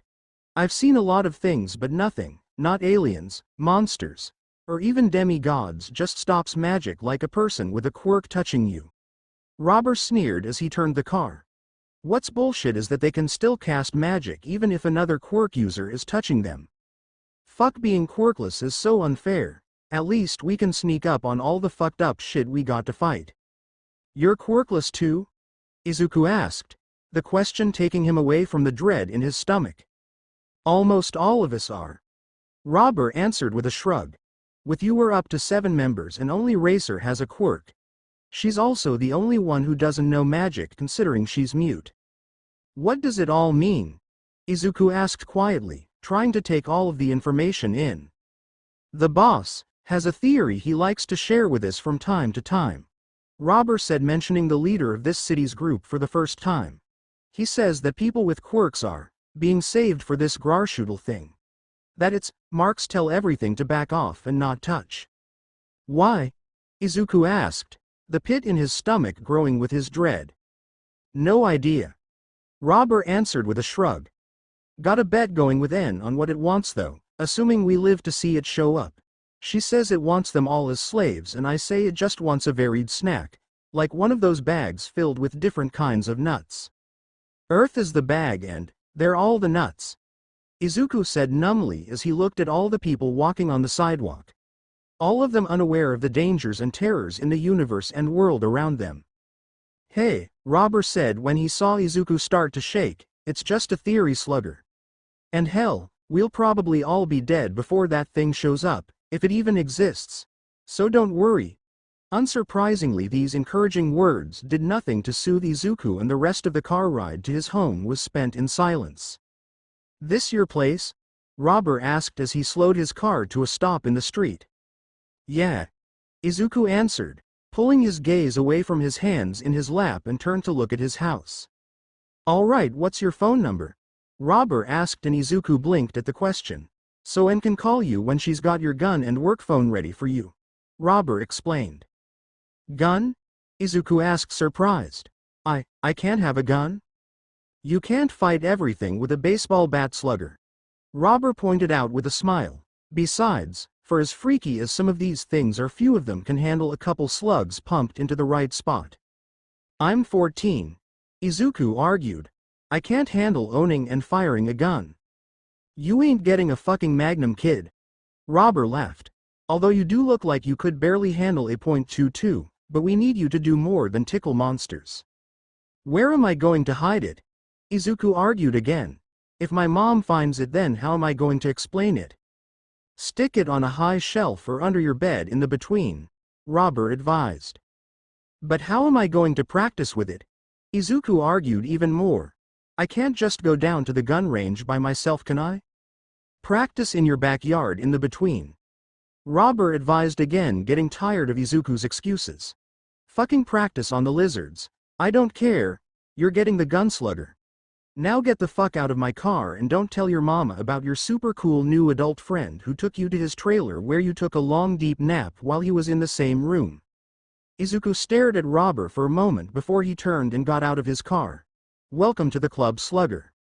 Izuku watched Robber drive off and stood there on the sidewalk for a minute in his torn and bloody clothes, unwilling to go inside and start another round of easing his distraught mother. Sighing, he walked across the street and almost began to walk to his front door before he heard a car stop behind him. Turning, he found that it was Robber who had backed his car down the street to where it previously was parked. Robber rolled down his window and stared at Izuku. I forgot that you didn't give me your phone number, Robber said after an awkward moment they spent staring at each other. Izuku was silent for a moment before giving it to him. Right, well, welcome to the club again, Robber said, rolling his window back up and driving off again. Izuku watched him drive away again and feeling completely done with today he turned and walked to his front door. He'd just make up an excuse that soothed his mom and didn't have her putting off his return to school anymore. Right and Left stepped into the elevator, together as always. They smiled as Left pressed the button to take them to the top floor. The door closed on a lobby filled with milling men and women in matching suits and sunglasses, all with bald heads, walked together in pairs. Today was a good day, Right said, his smile getting bigger. Yes, it was. Left agreed, his smile growing to match. I enjoyed the inspection of the laboratories, Right shared. Such wonderful advancements. I want one of the new disintegration guns, Left revealed. My current one does not fire such pretty colors or make such pleasing sounds. I did not enjoy going to that park, Right frowned. Yes, the police stepped all over the body in the between, Left frowned to match him, turned it into yellow paste. Vigilante was at the scene and disappeared before police arrived, Right snarled. But very strange, Left pointed out. Cut the between man in half. Why not just shoot? Yes. Odd. Right agreed as the elevator stopped at the top floor. As always they stepped out together. They walked down the empty hallway until they came to a nondescript door and opened it. Inside was a large and barren office where a large man kneeled before a servant of Grarshudel. The servant was a roughly human-sized creature that had purplish skin. It had 3 legs, 2 in places similar to humans and a longer third one coming out where a human's ass would be. Where the taint on a human would be there dangled what they assumed was a sex organ of some sort. The feet were like a bird's, with only 2 front toes and 3 back ones. Its 2 arms and hands were very similar to a human's, only lacking any kind of fingernails. The head was tall, shaved, and had a column of 4 eyes running down it. The eyes, which were yellow and like a goat's, came to a stop just above a thin mouth that hanged open. It appeared to lack any sort of teeth. Right and Left gasped at the sight of the servant and the man kneeling at its feet snapped his head to look at them. The servant slowly did the same. What do you want? The large man demanded to know, keeping his body subservient to the servant. Before any of them could answer the servant spoke a series of gurgles and gulps that made all 3 humans snap to attention. Yes, my lord, they're the result of some of the new techniques. The large man answered and the servant spoke more gurgles and gulps. Get over here, the large man commanded as he rose to his feet. Right and Left cautiously approached, awed by the magnificent creature before them. They had heard about the aliens that had brought such wonderful technology to help guide humanity out of the darkness and into the light of universal brotherhood. But they had never actually seen one. Remove your sunglasses, the large man commanded and they did so. As you can see their eyes have been completely replacked. The servant made more gurgling and gulping sounds and the large man paled a little. No, we have not managed to make them operative on their own yet, he stammered as Right and Left became confused. The servant gulped once. Of course, my lord, the large man said before reaching into his suit and pulling out a pistol. Calmly he aimed and blew Left's brains out with a single shot. What? Rig? No, the remaining asked as he watched his partner fall back dead, his brains and blood leaking into the carpet. The miniature stars that he had for eyes began to slow their spinning and dimmed until they blackened and stopped moving entirely. They fell out of his eye sockets and rolled across the floor. What? As you can see, they lock up upon the death of their partner. The large man explained as the remaining was left screaming. What? And shaking. If he still had functioning tear ducts, he'd be sobbing, judging by the facial expressions he was making. The servant gurgled a few times. I assure you that we are working on it, my lord. The large man reassured, sweating a little. But back to what we were discussing before. He tried to steer the conversation and the servant's 4 eyes narrowed at him, and for a moment he feared for his life. Then the servant gulped a few times and his fear was replaced with joy. You mean it? The large man asked excitedly, like a child being given good news from their parent. High Lord Grarschutel is coming. How long? Do we need to do anything to welcome him? The servant gurgled and gulped, putting a calming hand on the man's shoulder. Yes, you're right. The large man said as he calmed down. That excitement is unbecoming of a follower of Grarschutel. I live to serve dutifully. What? The remaining shouted again, and the large man raised his pistol and blew his brains out. All of humanity is ready to serve Grarschutel.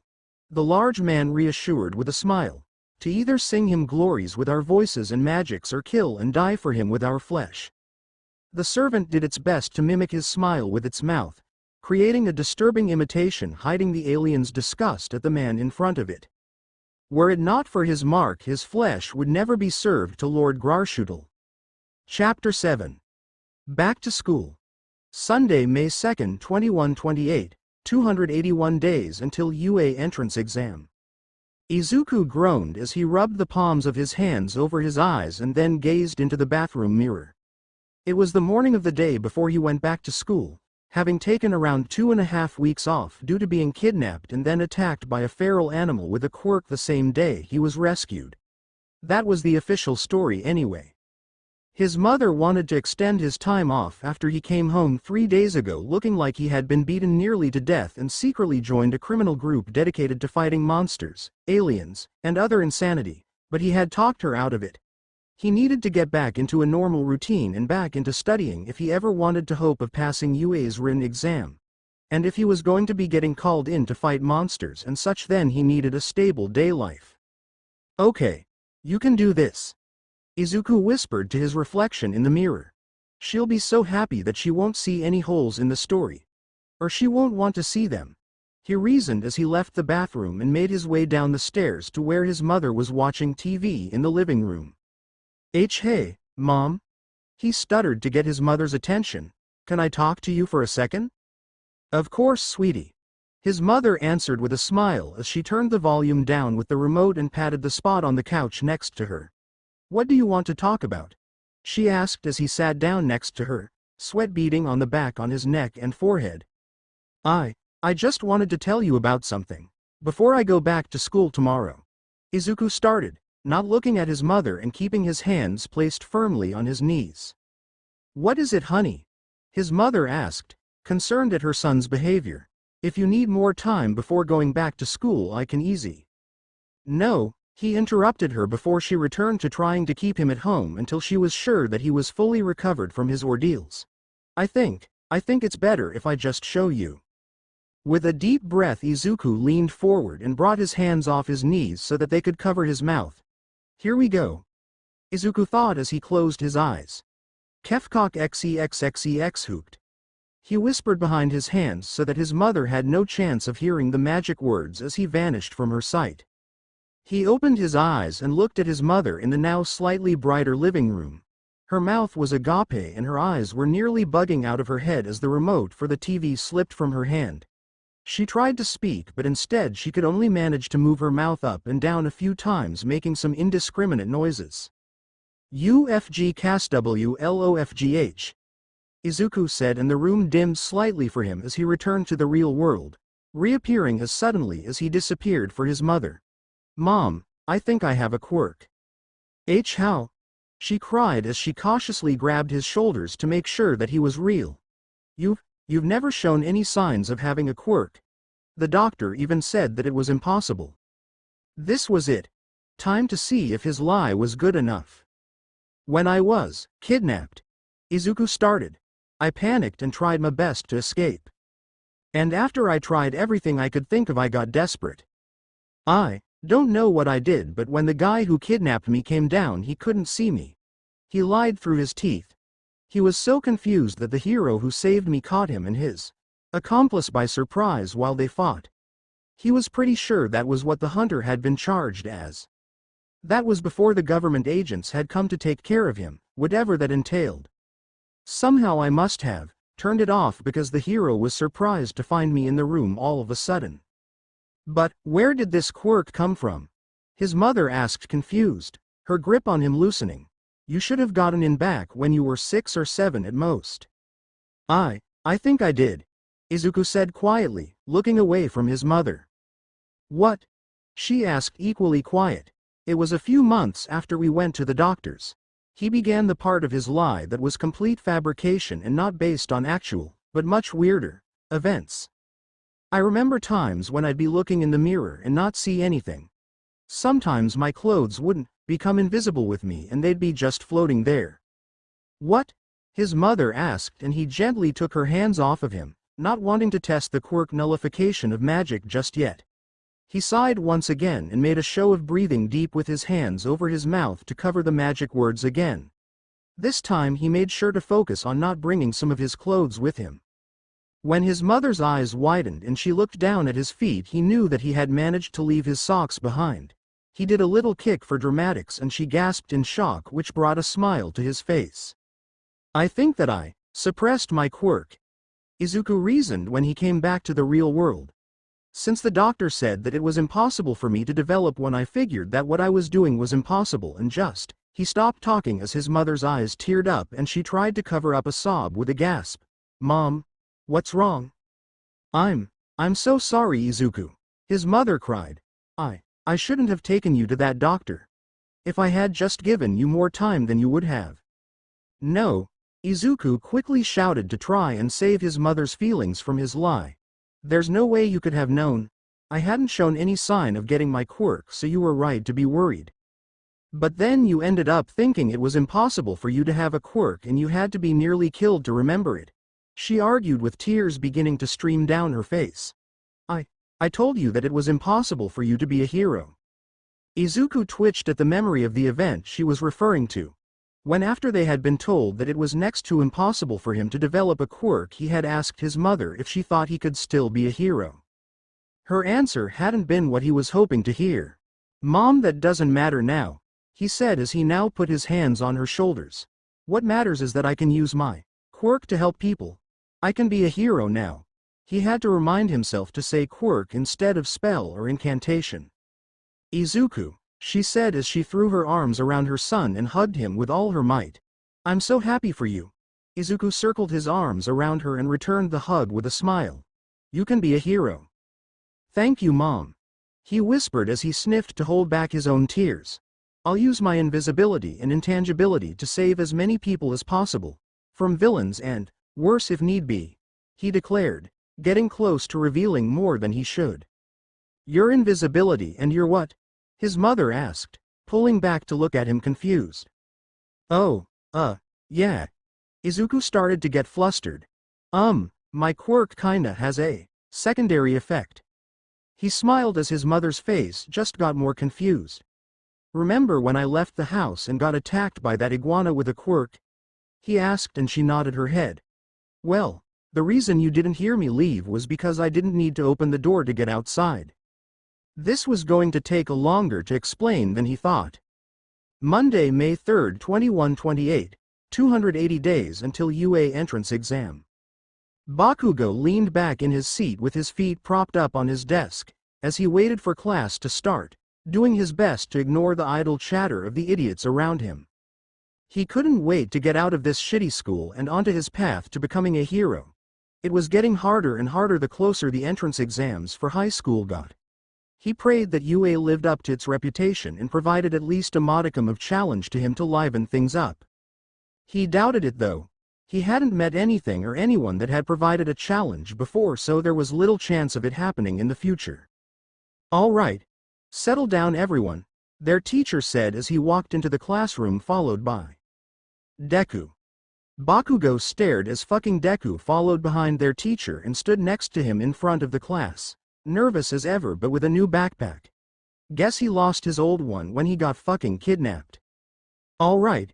As you may have noticed, their teacher said after they had done the proper greetings and were all seated, Midoriya is returning to us today after his harrowing ordeal. That's one way to say picked up off the damn street by a psycho like it was nothing. Bakugo thought as he looked at Deku, who somehow looked no worse due to his troubles.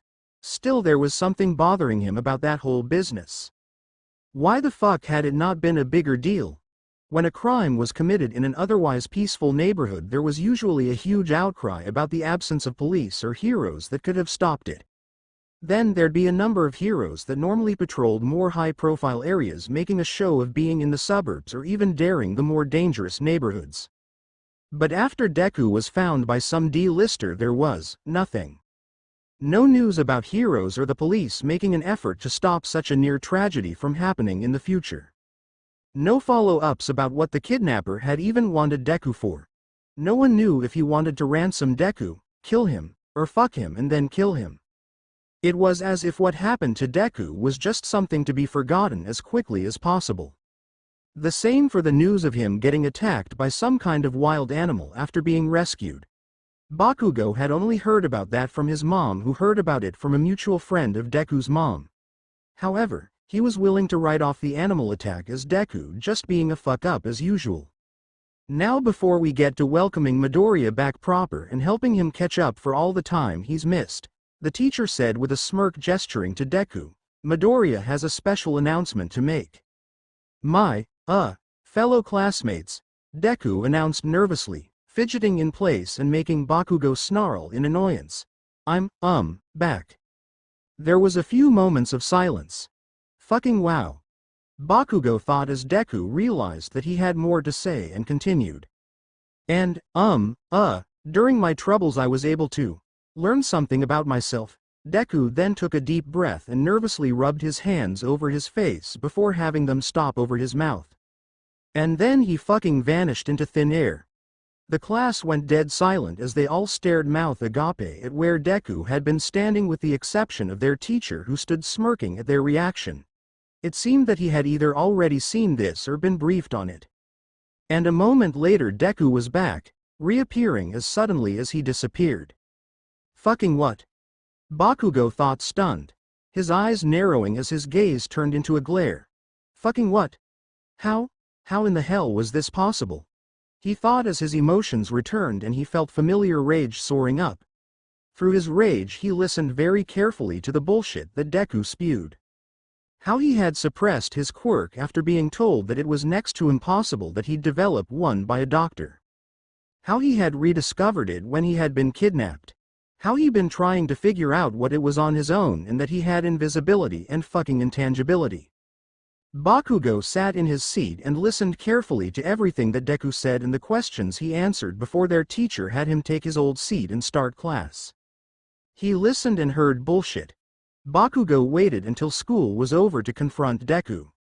He waited through their morning classes, never turning around to look at Deku when other classmates went up to talk to him in between class periods. He avoided him at lunch, not wanting his questioning to get interrupted by a teacher or the crowd of students who were eager to see if the rumor of Deku having a quirk were true.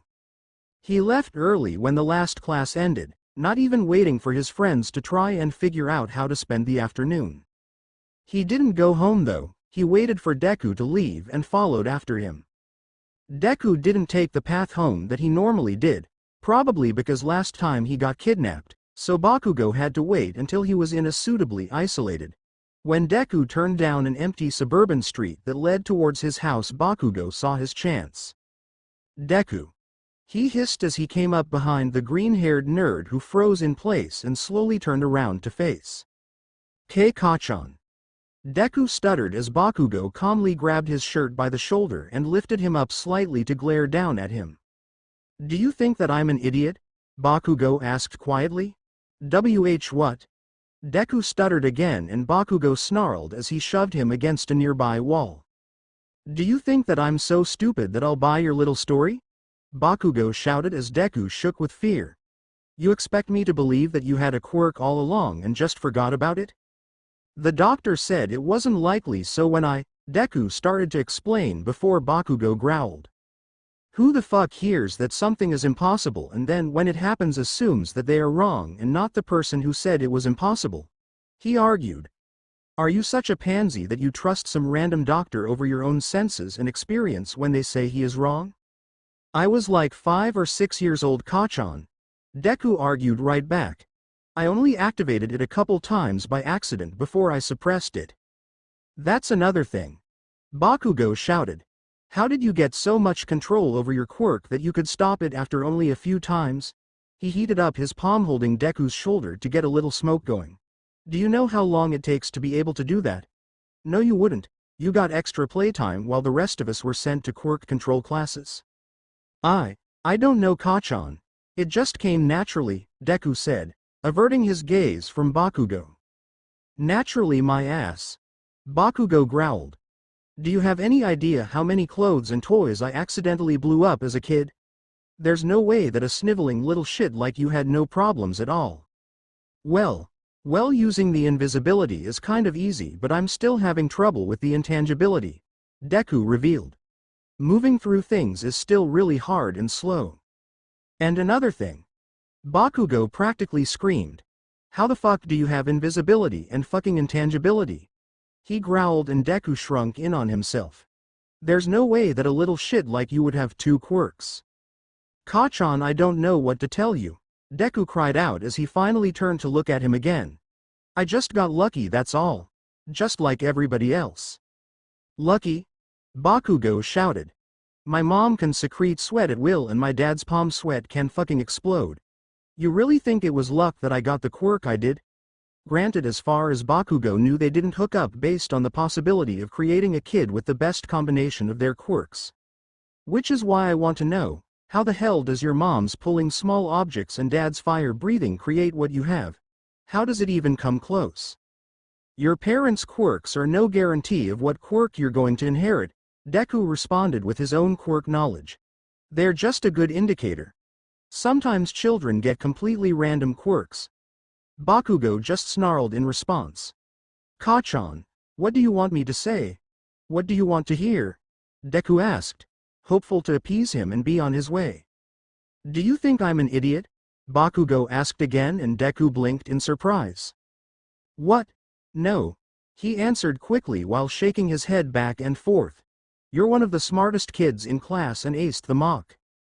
Bakugo pulled him back and slammed him into the wall, shutting him up mid-sentence. Then why did you lie for years about not having a quirk? Bakugo snapped. You've made a fool of me and everyone else by making us think that you were quirkless. Kachan, I honestly didn't know. Deku breathed out desperately. I just reactivated it. Bullshit. Bakugo screamed and his palms began to pop and explode lightly. You're going to tell me why you kept this secret for so long? Was it to see the looks on our faces when you finally showed it off and laughed at us? Was it to use it as an advantage in the UA exam to show off? Was it T?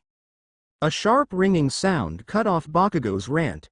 They both blinked at the interruption and looked down at Deku's pocket where his cell phone was. Deku waited a moment before he tried to move his hand to pull it out and see who was calling him. Leave it, Bakugo ordered and Deku stopped before pulling it out anyway. I'm expecting a really important call, Kachan. Deku explained as he looked at the number on the screen. He gave a loud cry as Bakugo snatched the phone out his hand and turned away so Deku couldn't desperately take it back. After making sure that the caller didn't say, Mom, or Dad, Bakugo answered the call. Whatever business you have with Deku, it can fucking wait. Bakugo greeted as Deku's eyes went white with fear. Kachan, no don't. Deku cried out in fear. Stop. Who the hell is Deku? An older woman's voice answered back tiredly and Bakugo raised an eyebrow. Why the hell was an older woman calling Deku of all people? He doubted that the little dweeb had the stones to even look at girls online with their clothes on. Izuku Midoriya. Bakugo clarified, unhappy at having to call Deku by his actual name. Kachan, please. Deku begged and Bakugo sneered at the pathetic display. Oh, Well, this is the right number then.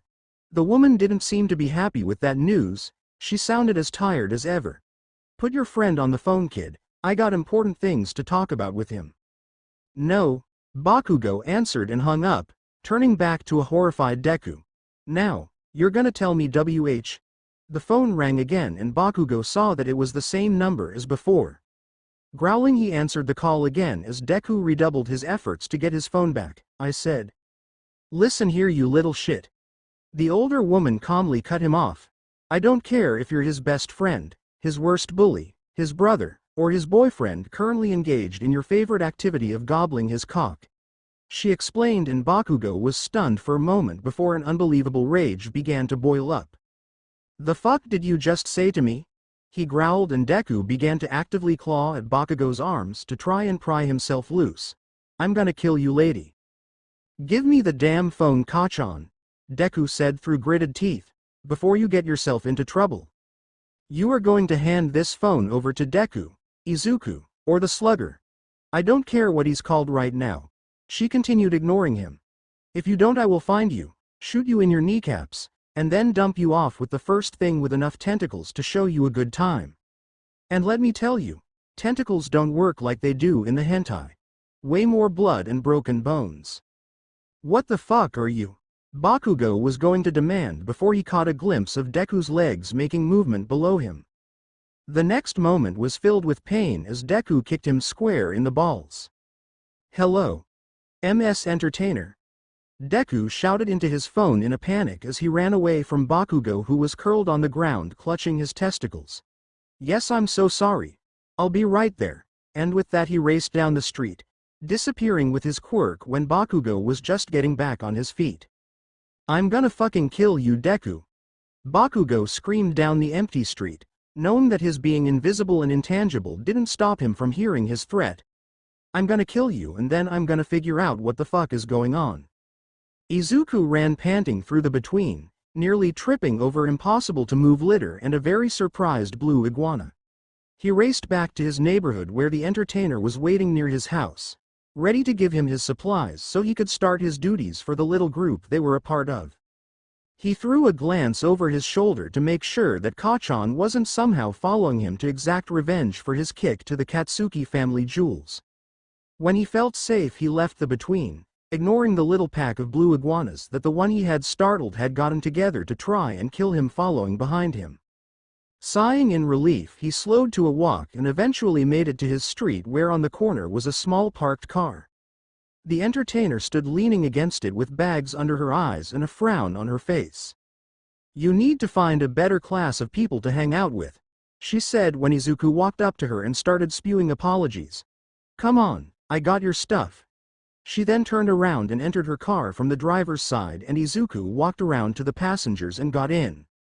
A plain old .32 revolver, single action, she said as she opened her purse laying on the floor and pulled out a gun and handed it to him. When it practically fell into Izuku's hands, it weighed a lot more than it should have, and his blood started to go cold as he stared at it. This is getting a bit too real, he thought as he looked at the stainless steel and black grip. He turned it over in his hands and swallowed deeply. Where is the safety? He asked to be sure that this was safe to handle, even if he was pretty sure it wasn't loaded. It's a single-action revolver, the entertainer answered, and he stared at her. You have to cock the hammer to fire it. Oh, okay, yeah, Izuku said as he examined his gun again. And the hammer is the what? Sighing, she grabbed the weapon out of his hands and pointed it at the roof of her car. She slowly pulled the hammer back to make sure he heard the click sound of the hammer being pulled back into place. Do I need to tell you where the bullets go? She asked as she handed it back to him. No, he muttered as he held his gun again. How'd I make the hammer go back down? Just pull the trigger while pointing at something in the between. She waved away. Bullets don't do shit there unless they hit something living there. That doesn't sound safe. Like, at all. Izuku said as he carefully kept his new revolver pointed at the floor and clutched with both hands. Good thing that you staying alive is your problem and not mine, she responded as she leaned back in and grabbed something from her back seat. You can read up on gun safety on your own time. Here, a case of 50.32 rounds. She tossed the box into his lap and he stiffened his arms and for a second was afraid that the action would somehow set off his gun. Good God, he wasn't ready to be holding this thing. And finally a throwaway cell phone, my contact number already set. She handed him a plain-looking cell phone. When I call you, you answer. Always. Got it? She asked seriously and Izuku nodded cautiously. Good. Now get out. I got a pile of blow at my place that I'm going to use to spell my name and then snort and you're keeping me from it, Slugger. Slugger? Izuku asked confused, remembering how the robber had called him that a couple days ago. Your code name. The Slugger. The entertainer explained. And that's my code name, why? Izuku asked even more confused. Blame robber. Person who brings you into the group is the one who usually comes up with your code name, she said with a tired smile, the first he'd seen from her today. Probably had to do with finding you in a baseball field and using a bat to kill one of the red leather dudes. I guess. Izuku said, still unhappy with his code name.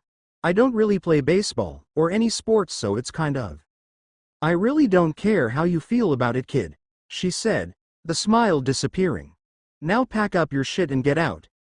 You'll probably get your first task in a couple weeks or maybe a month. It's been a slow year. As Izuku opened his backpack she slapped her hands together and cursed. Shit. Almost forgot. She dug into her coat pocket and pulled out a compass. See this? She asked and before he could answer she continued. This is a compass that only points to things from the between when they enter our world. Robber used it to find the red leather dude attacking you. She handed it to him so he could examine it closer. If you find any other kind of item that does weird or magical shit like that doesn't kill you when you touch it, make sure to try and grab it. We're always on the lookout for magical shit we can actually use. What is it? Izuku asked as he ran his fingers over it. There were no distinguishing markings or any kind. Nothing to indicate that it was special or magical. Besides a compass, I mean. Why can it do what it does? Fuck if I know. She answered with a shrug of her shoulders. We have no idea if they're made magically or have magic put on them later. But you can tell if something's magic by casting a spell while holding it. She explained. Magic reacts to magic. Go ahead, try it. Izuku looked at her for a moment before he uttered the words to enter the between. The compass in his hands shook just a little and his fingers tingled like a little bit of electricity had passed through them. But it was only for a moment and soon the sensation was gone. Ya see? The entertainer asked as he returned and handed over the compass with a nod. So magic reacts to magic, right? Izuku asked for clarification. Well, we can never be 100% sure about these things but it sure seems that way, she answered. Why? Well, I've noticed that nobody else seems to react when I go into and out of the between. He slowly explained, remembering about how despite using his spell numerous times today and yesterday no one had reacted to feelings he had to magic. None of them had mentioned their skin crawling while watching him use it. But I remember feeling the effects of magic before I got this incantation. When I got kidnapped I was put in some kind of paralyzing spell and then when the hunter showed up I felt weird when he went into the between. Not to mention the ritual that my kidnapper used to summon the deep tunneler. The what? The entertainer asked confused. The big worm thing. Izuku explained, exacerbated that no one seemed to bother learning the names of the things they fought. Well, you said why you could feel the magic. Because the dude who took you cast a spell on you. She explained. Magic sticks to things. You can feel where a spell was cast and if you have one cast on you then you can become sensitive to it. For a few days at least, then it naturally disappears. The tired smile was back. But you're a sorcerer now. Magic is in you all the time. None of the people you were near had a spell cast on them in the last few days or were sorcerers. And given that the only spell you have requires touching people and most people have quirks which nullifies magic, you won't have to worry about accidentally exposing yourself. She eased his worries. Just make sure they don't hear the words. You know what you got to do if that happens, right? She asked with a wicked evil smirk. Yeah, I know. Izuku answered. Knowing and being willing or able to do were two entirely different things. Good, now get out again. I got blow to do. She rushed him with his stuffing of his new tools into his backpack and practically pushed him out of her car when he opened the door. Try not to get killed too soon, kid. Or retire, she said with a sharp laugh. We can retire? Izuku asked, perplexed. Actually, what was the long term like for this group? Could you leave after a few years?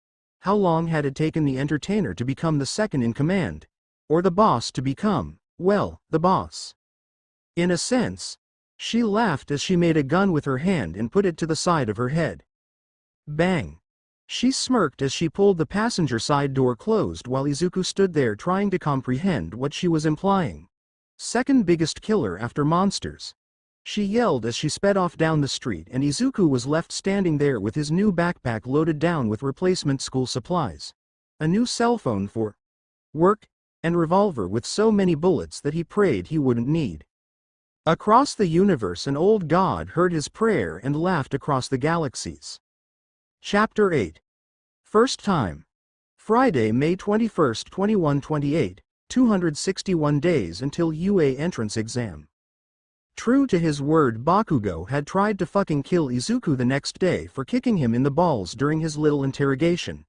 However, the boy with exploding sweat found it a little more difficult to beat up on his usual target now that he rediscovered he had a quirk that allowed him to make some easy escapes. For over 2 weeks he had tried to pin down Izuku outside of class to continue questioning him, but every time the green-haired boy had slipped away. It really was good training for Izuku though, learning how to quickly get in and out of the between and learn to be able to say the magic words as quietly and subtly as possible. Although with every escape he was sure that Bakugo's rage was growing, so when it did finally get a release it was going to be unlike any outburst he had ever seen from him. But it was all a welcome distraction from the responsibilities that Izuku now had weighing on his shoulders. Like the first quarter moon that had passed a week ago, and with it one of the chances for him to make his seasonal sacrifice to the old god that granted him power and owned his soul. He only had one more chance until spring was over, but he was comfortable putting the sacrifice off until he needed to deal with it. The problem of where he was going to find a living creature at least a quarter of his weight was looming on him though. With slightly shaking hands, Izuku loaded the cylinder of his revolver with a full 6 rounds and snapped it back into place. With a steadying sigh he gripped the weapon in both hands and brought it up, lining up the sights with the first empty soda can placed on top of the back wall of his backyard. It was bright red, so it stood out pretty well against the light green sky of the between. He cocked the hammer, the cylinder rotated, and then slid his finger over the trigger and slowly pulled it back. The weapon jumped in his hand and his grip tightened so it wouldn't come close to falling out of his hands like the first time he fired it. He totally didn't drop it out of surprise. The can stood undisturbed and Izuku cursed before moving his aim slightly to the right where another can sat. He cocked the hammer. The cylinder rotated in a fresh round, and he fired again, this time hitting the can and sending it flying into a neighbor's yard where either the elements or an unknowing person would smash it into dust. He did this 4 more times and only hit one other can. With a frown he snapped the cylinder out and let the casings fall out onto the grass at his feet. He had made sure to stamp out a little circle in the real world before coming to the between. He couldn't imagine having to shoot while balancing on top of the blades of grass. Snapping the cylinder back into place, he put the gun into his coat pocket and left the between. He blinked as his eyes were suddenly bombarded with the brightness of the setting sun which he had been unknowingly facing while in the between. He looked around to make sure that there was nobody watching him, even though at this point the entire neighborhood had heard how the Midoriya boy had reactivated his quirk. Sure that no one was watching him, he turned and walked back into his home, closing the door behind him and walking into the kitchen. "You sure love disappearing whenever you can now, don't you?" his mother asked from in front of a boiling pot with a smile. "It's so hard to keep track of you." "Oh, sorry." Izuku apologized in embarrassment. "I'm just trying to get some practice in where I'm allowed." He reasoned, as quirk use outside of private property was only for licensed heroes. "I can try to not make all of my clothes invisible so you know where I am." "Oh, but then I'd have to deal with floating clothes wandering around the house," his mother joked brightly. I nearly had a fright the last time you did that. I thought your pajama pants had become haunted. She turned back to their dinner and stirred the pot. But thank you for using the doors like normal. It'd be even harder to keep track of you if you just walked through walls.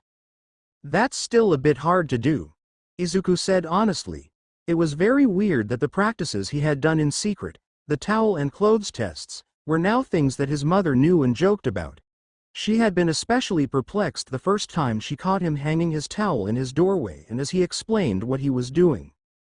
But then again he had a new thing to practice at that he didn't want her finding out about, and it was currently resting in his coat pocket. With a wave and assurances that he'd be back down in a bit for dinner, Izuku walked up to his room and quickly re-entered the between. He pulled out his revolver and placed the weapon on top of a high shelf, pushed into a corner with the box of ammo the entertainer gave him. He stepped away and left the between, the weapon and ammo disappearing from sight. It was a decent enough hiding place and his mother was too short to reach the shelf without a stool, so she was unlikely to accidentally destroy them if she decided to clean his room randomly. With a tired sigh he walked over to his desk and fell into his chair. He pulled out a journal and turned to the latest entry and entered in his new results. Clothes test number 67: socks, underwear, pants, and shirt. Towel test number 38 to 138. 4206. The last entry was his way of hiding the results of his makeshift range shooting. It was safer than writing gun test number 42 out of 6. Izuku snapped the journal closed and put it back before leaning back into his seat and sighing. He was making progress, the results clearly showed that. But damn if it didn't feel slow as hell. The clothes tests was nearing the point that he was considering dressing in extra layers to see how many of them he could leave behind in the real world. But given that summer was fast approaching, it would appear odd if he was wearing a heavy jacket, mittens, or a scarf. The towel test was progressing slowly as he had shaved off 16 seconds from his first attempt over a month ago. He debated testing if material affected how easily he could pass through objects, but that would require finding 2 different materials of exact thickness. Also he noticed that the lizards tended to come around more frequently when he passed through objects instead of just coming into the between. He was almost certain that they could detect him using his intangibility and booked it straight for him. The practice shooting was something he had only recently started, not wanting to have to even handle his revolver until he needed to. And while he was currently only hitting 1 out of every 3 shots, it was a hell of a lot better than his first attempt when he hit absolutely nothing and panicked every time he fired.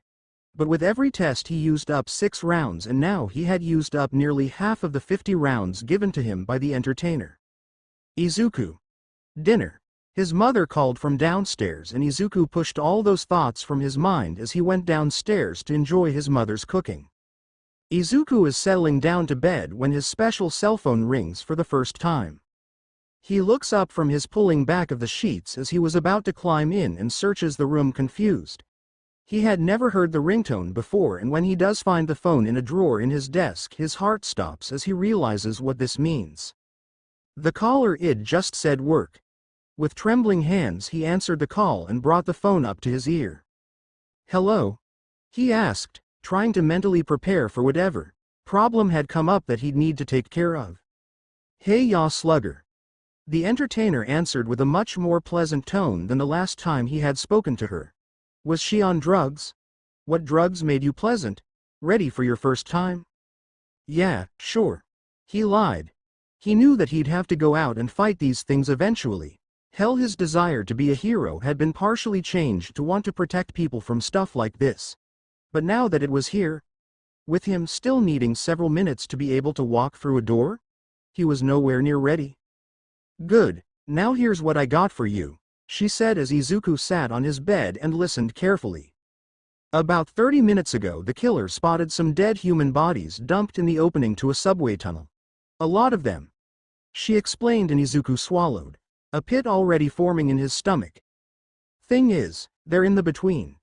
And I already called the robber and asked if that was his handiwork." Izuku remembered how Robber had casually revealed that he used the spell to get in and out of the between to dispose of bodies for the criminal elements of the city.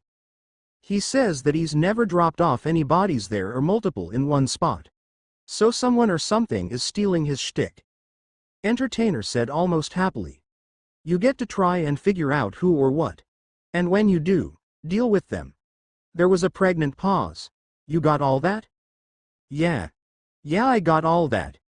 Izuku answered quietly, his body beginning to tremble. How much is a lot of bodies?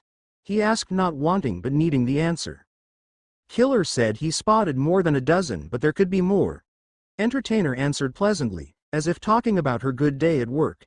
Since they're in the tunnel, the elements shouldn't have damaged them too much, but the lizards have definitely picked at them. And that's not even mentioning the subway trains or workers going in and out. Oh. Izuku whispered. Over a dozen. Maybe more.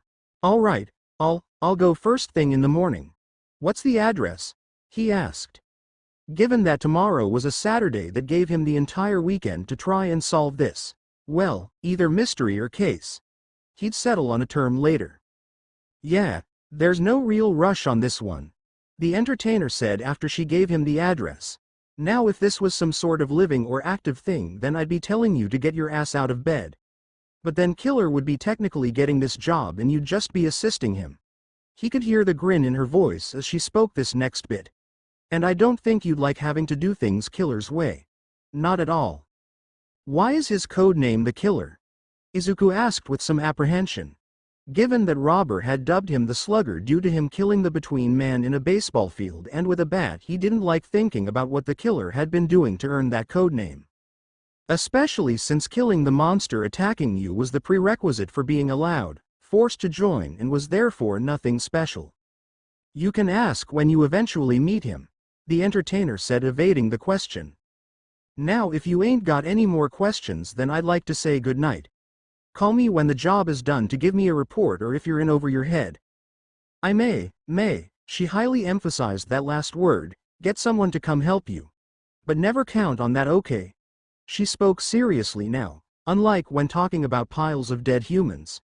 Treat every job like you ain't getting any backup or support, because you probably won't be. Yeah, okay. Izuku answered, the trembling dying down a little. There was a chance that if things went really bad, he'd have someone to call on for help. Well then, good night, kid. The entertainer said pleasantly, but do call me if the bodies have disappeared. It could mean that they've become zombies or undead and you can't kill those like in the movies, so I'll give you some pointers. Zombies are real? Izuku asked dumbly. Kid, do you really need to ask that question about anything anymore? She asked rhetorically before she hung up, leaving him sitting on his bed with his plain work phone still pressed against his ear. Saturday, May 22, 2128, 260 days until UA entrance exam. The next morning Izuku barely touched his breakfast, his stomach tied up in knots at the thought of what the new day entailed. With some excuses to his mother, he went up to his room and slowly got dressed for his first case. He decided to wear clothes that he wouldn't be sad or afraid to lose in case they got ripped apart or bloodied, and it would be easier to dump them than explain away. He decided to load his revolver and bring 12 more rounds with him, praying that no one searched his pockets or heard the bullets jingle around. And so, with some old clothes, an empty stomach, a revolver with 18 rounds, the money from his wallet, 2 cell phones, and a single incantation, Izuku set off to fight some unknown horror. The opening to the subway tunnel was, of course, in bad part of town, and Izuku considered going into the Between a few times, considering what an easy target he must have seemed like. He found that the opening was not actually at the address but near it, and the tracks were naturally fenced in. Looking around to make sure that no one was around or looking his way, this early on a Saturday barely anyone was up and about, he entered the Between and began the pass through the chain-link fence. Taking about a minute and a half, Izuku made sure that there were no blue iguanas coming to try and attack him. He didn't want to have either waste ammo shooting them or deal with any injuries they'd inflict before he got out of the Between. He slowed his walk as he neared the opening to the subway tunnel, pulling his revolver out his coat pocket and gripping it firmly with both hands. He took deep breaths, something that he had eventually stopped doing in the Between, and inched towards the opening. He had yet to spy any dead bodies, and for a moment he feared that the entertainer's warning about them turning into zombies had come true. That was until he reached the opening and turned the corner to look into the subway tunnel, the normally dark tunnel perfectly illuminated due to the nature of the Between. The bodies started a few feet from the opening, continued on for about 40 feet, and were piled on both sides about 2 to 3 high. All were nude and most had been torn apart or were missing big chunks of their flesh. The tracks were covered with dried gore where the train had unknowingly ran over the bodies, but in the center of the tracks there were still some pieces. Izuku could spot a couple hands and a foot that sat low enough to not get cut off by the train passing above. Izuku's blood went cold and his breath hitched as he gazed at the sheer number of bodies. This is way more than a dozen, he thought dully as he stood rooted to the ground, the revolver in his hands shaking slightly. He tried to take a few steps forward into the tunnel before he was suddenly hit with a stench so foul that it sent him reeling. He turned and fled from the subway tunnel and stopped when he felt what was left of his dinner coming up. Izuku leaned over and vomited, thankful that he hadn't really eaten any breakfast this morning as he'd be losing all of it right now. Why the hell does my sense of smell work but I don't need to breathe? He wondered as he spat out the last bit of vomit from his mouth, his tongue burning with taste of acid. Taking a moment to compose himself, Izuku turned back to the subway tunnel and slowly walked back inside. At the entrance he put his revolver back into his coat pocket. If there was anything hiding in there that wanted to kill him, it would have probably followed him out and killed him while his back was turned and he was puking his guts out.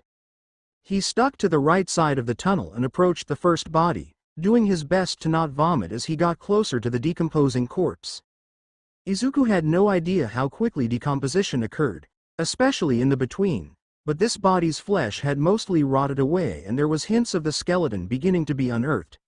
He couldn't even tell what gender or ethnicity the person had been. It was much the same with the next body, and the next. And the next. But as Izuku got deeper and deeper into the tunnel, the bodies got fresher and fresher and he could see their distinguishing features emerge along with their wounds. Once this happened, he began to notice similarities between them all. Most of the bodies had very similar pair of wounds.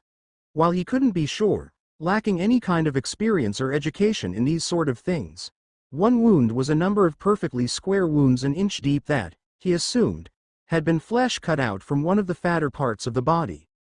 The second was what looked like a very large bite that took a chunk out of an arm or leg. Izuku was sure that these didn't come from the blue iguanas, having both seen much smaller bites on the bodies that fit them better and having been nearly eaten by them himself. If whatever had made these bites had gotten his wrist, it would have ripped his hand off. The next thing he noticed wasn't really a similarity, but very few of the bodies that still had recognizable features, looked Japanese. The dead bodies were a mix of Africans, Southeast Asians, Europeans, Middle Easterners, South Americans, and those of mixed race. But there wasn't any that looked like they were Japanese or even Chinese. Either someone or something was hunting down all of the foreigners in town, or they were being brought in, probably illegally or against their will, for some reason and then killed.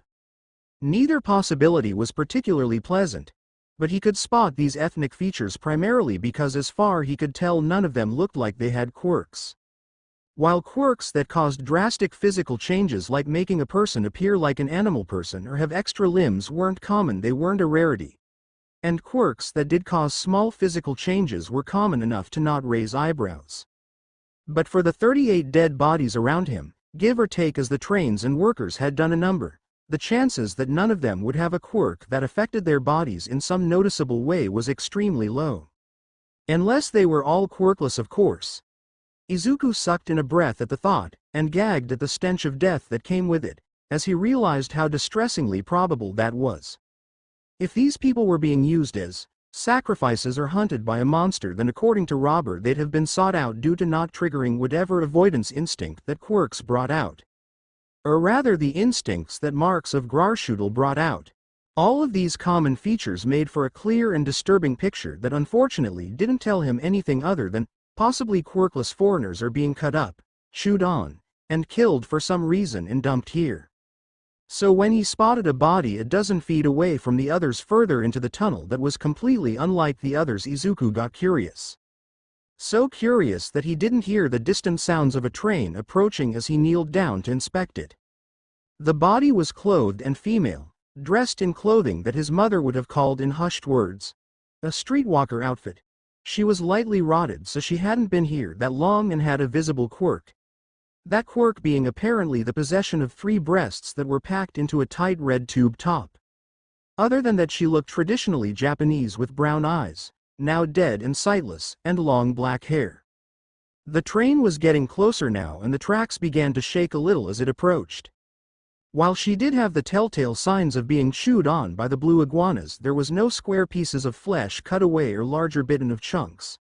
What she did have was very noticeable bruising around her neck, the flesh a very dark purple.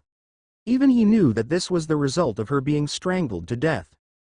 It was as he was standing back up that he finally noticed the sounds of the coming train. He turned his head just in time to see the train about 10 feet from entering the subway tunnel, coming straight towards him. Given that he was a dozen feet away from the last of collective dead bodies which were a few feet into the tunnel from the entrance, that put him about 65 feet from the train.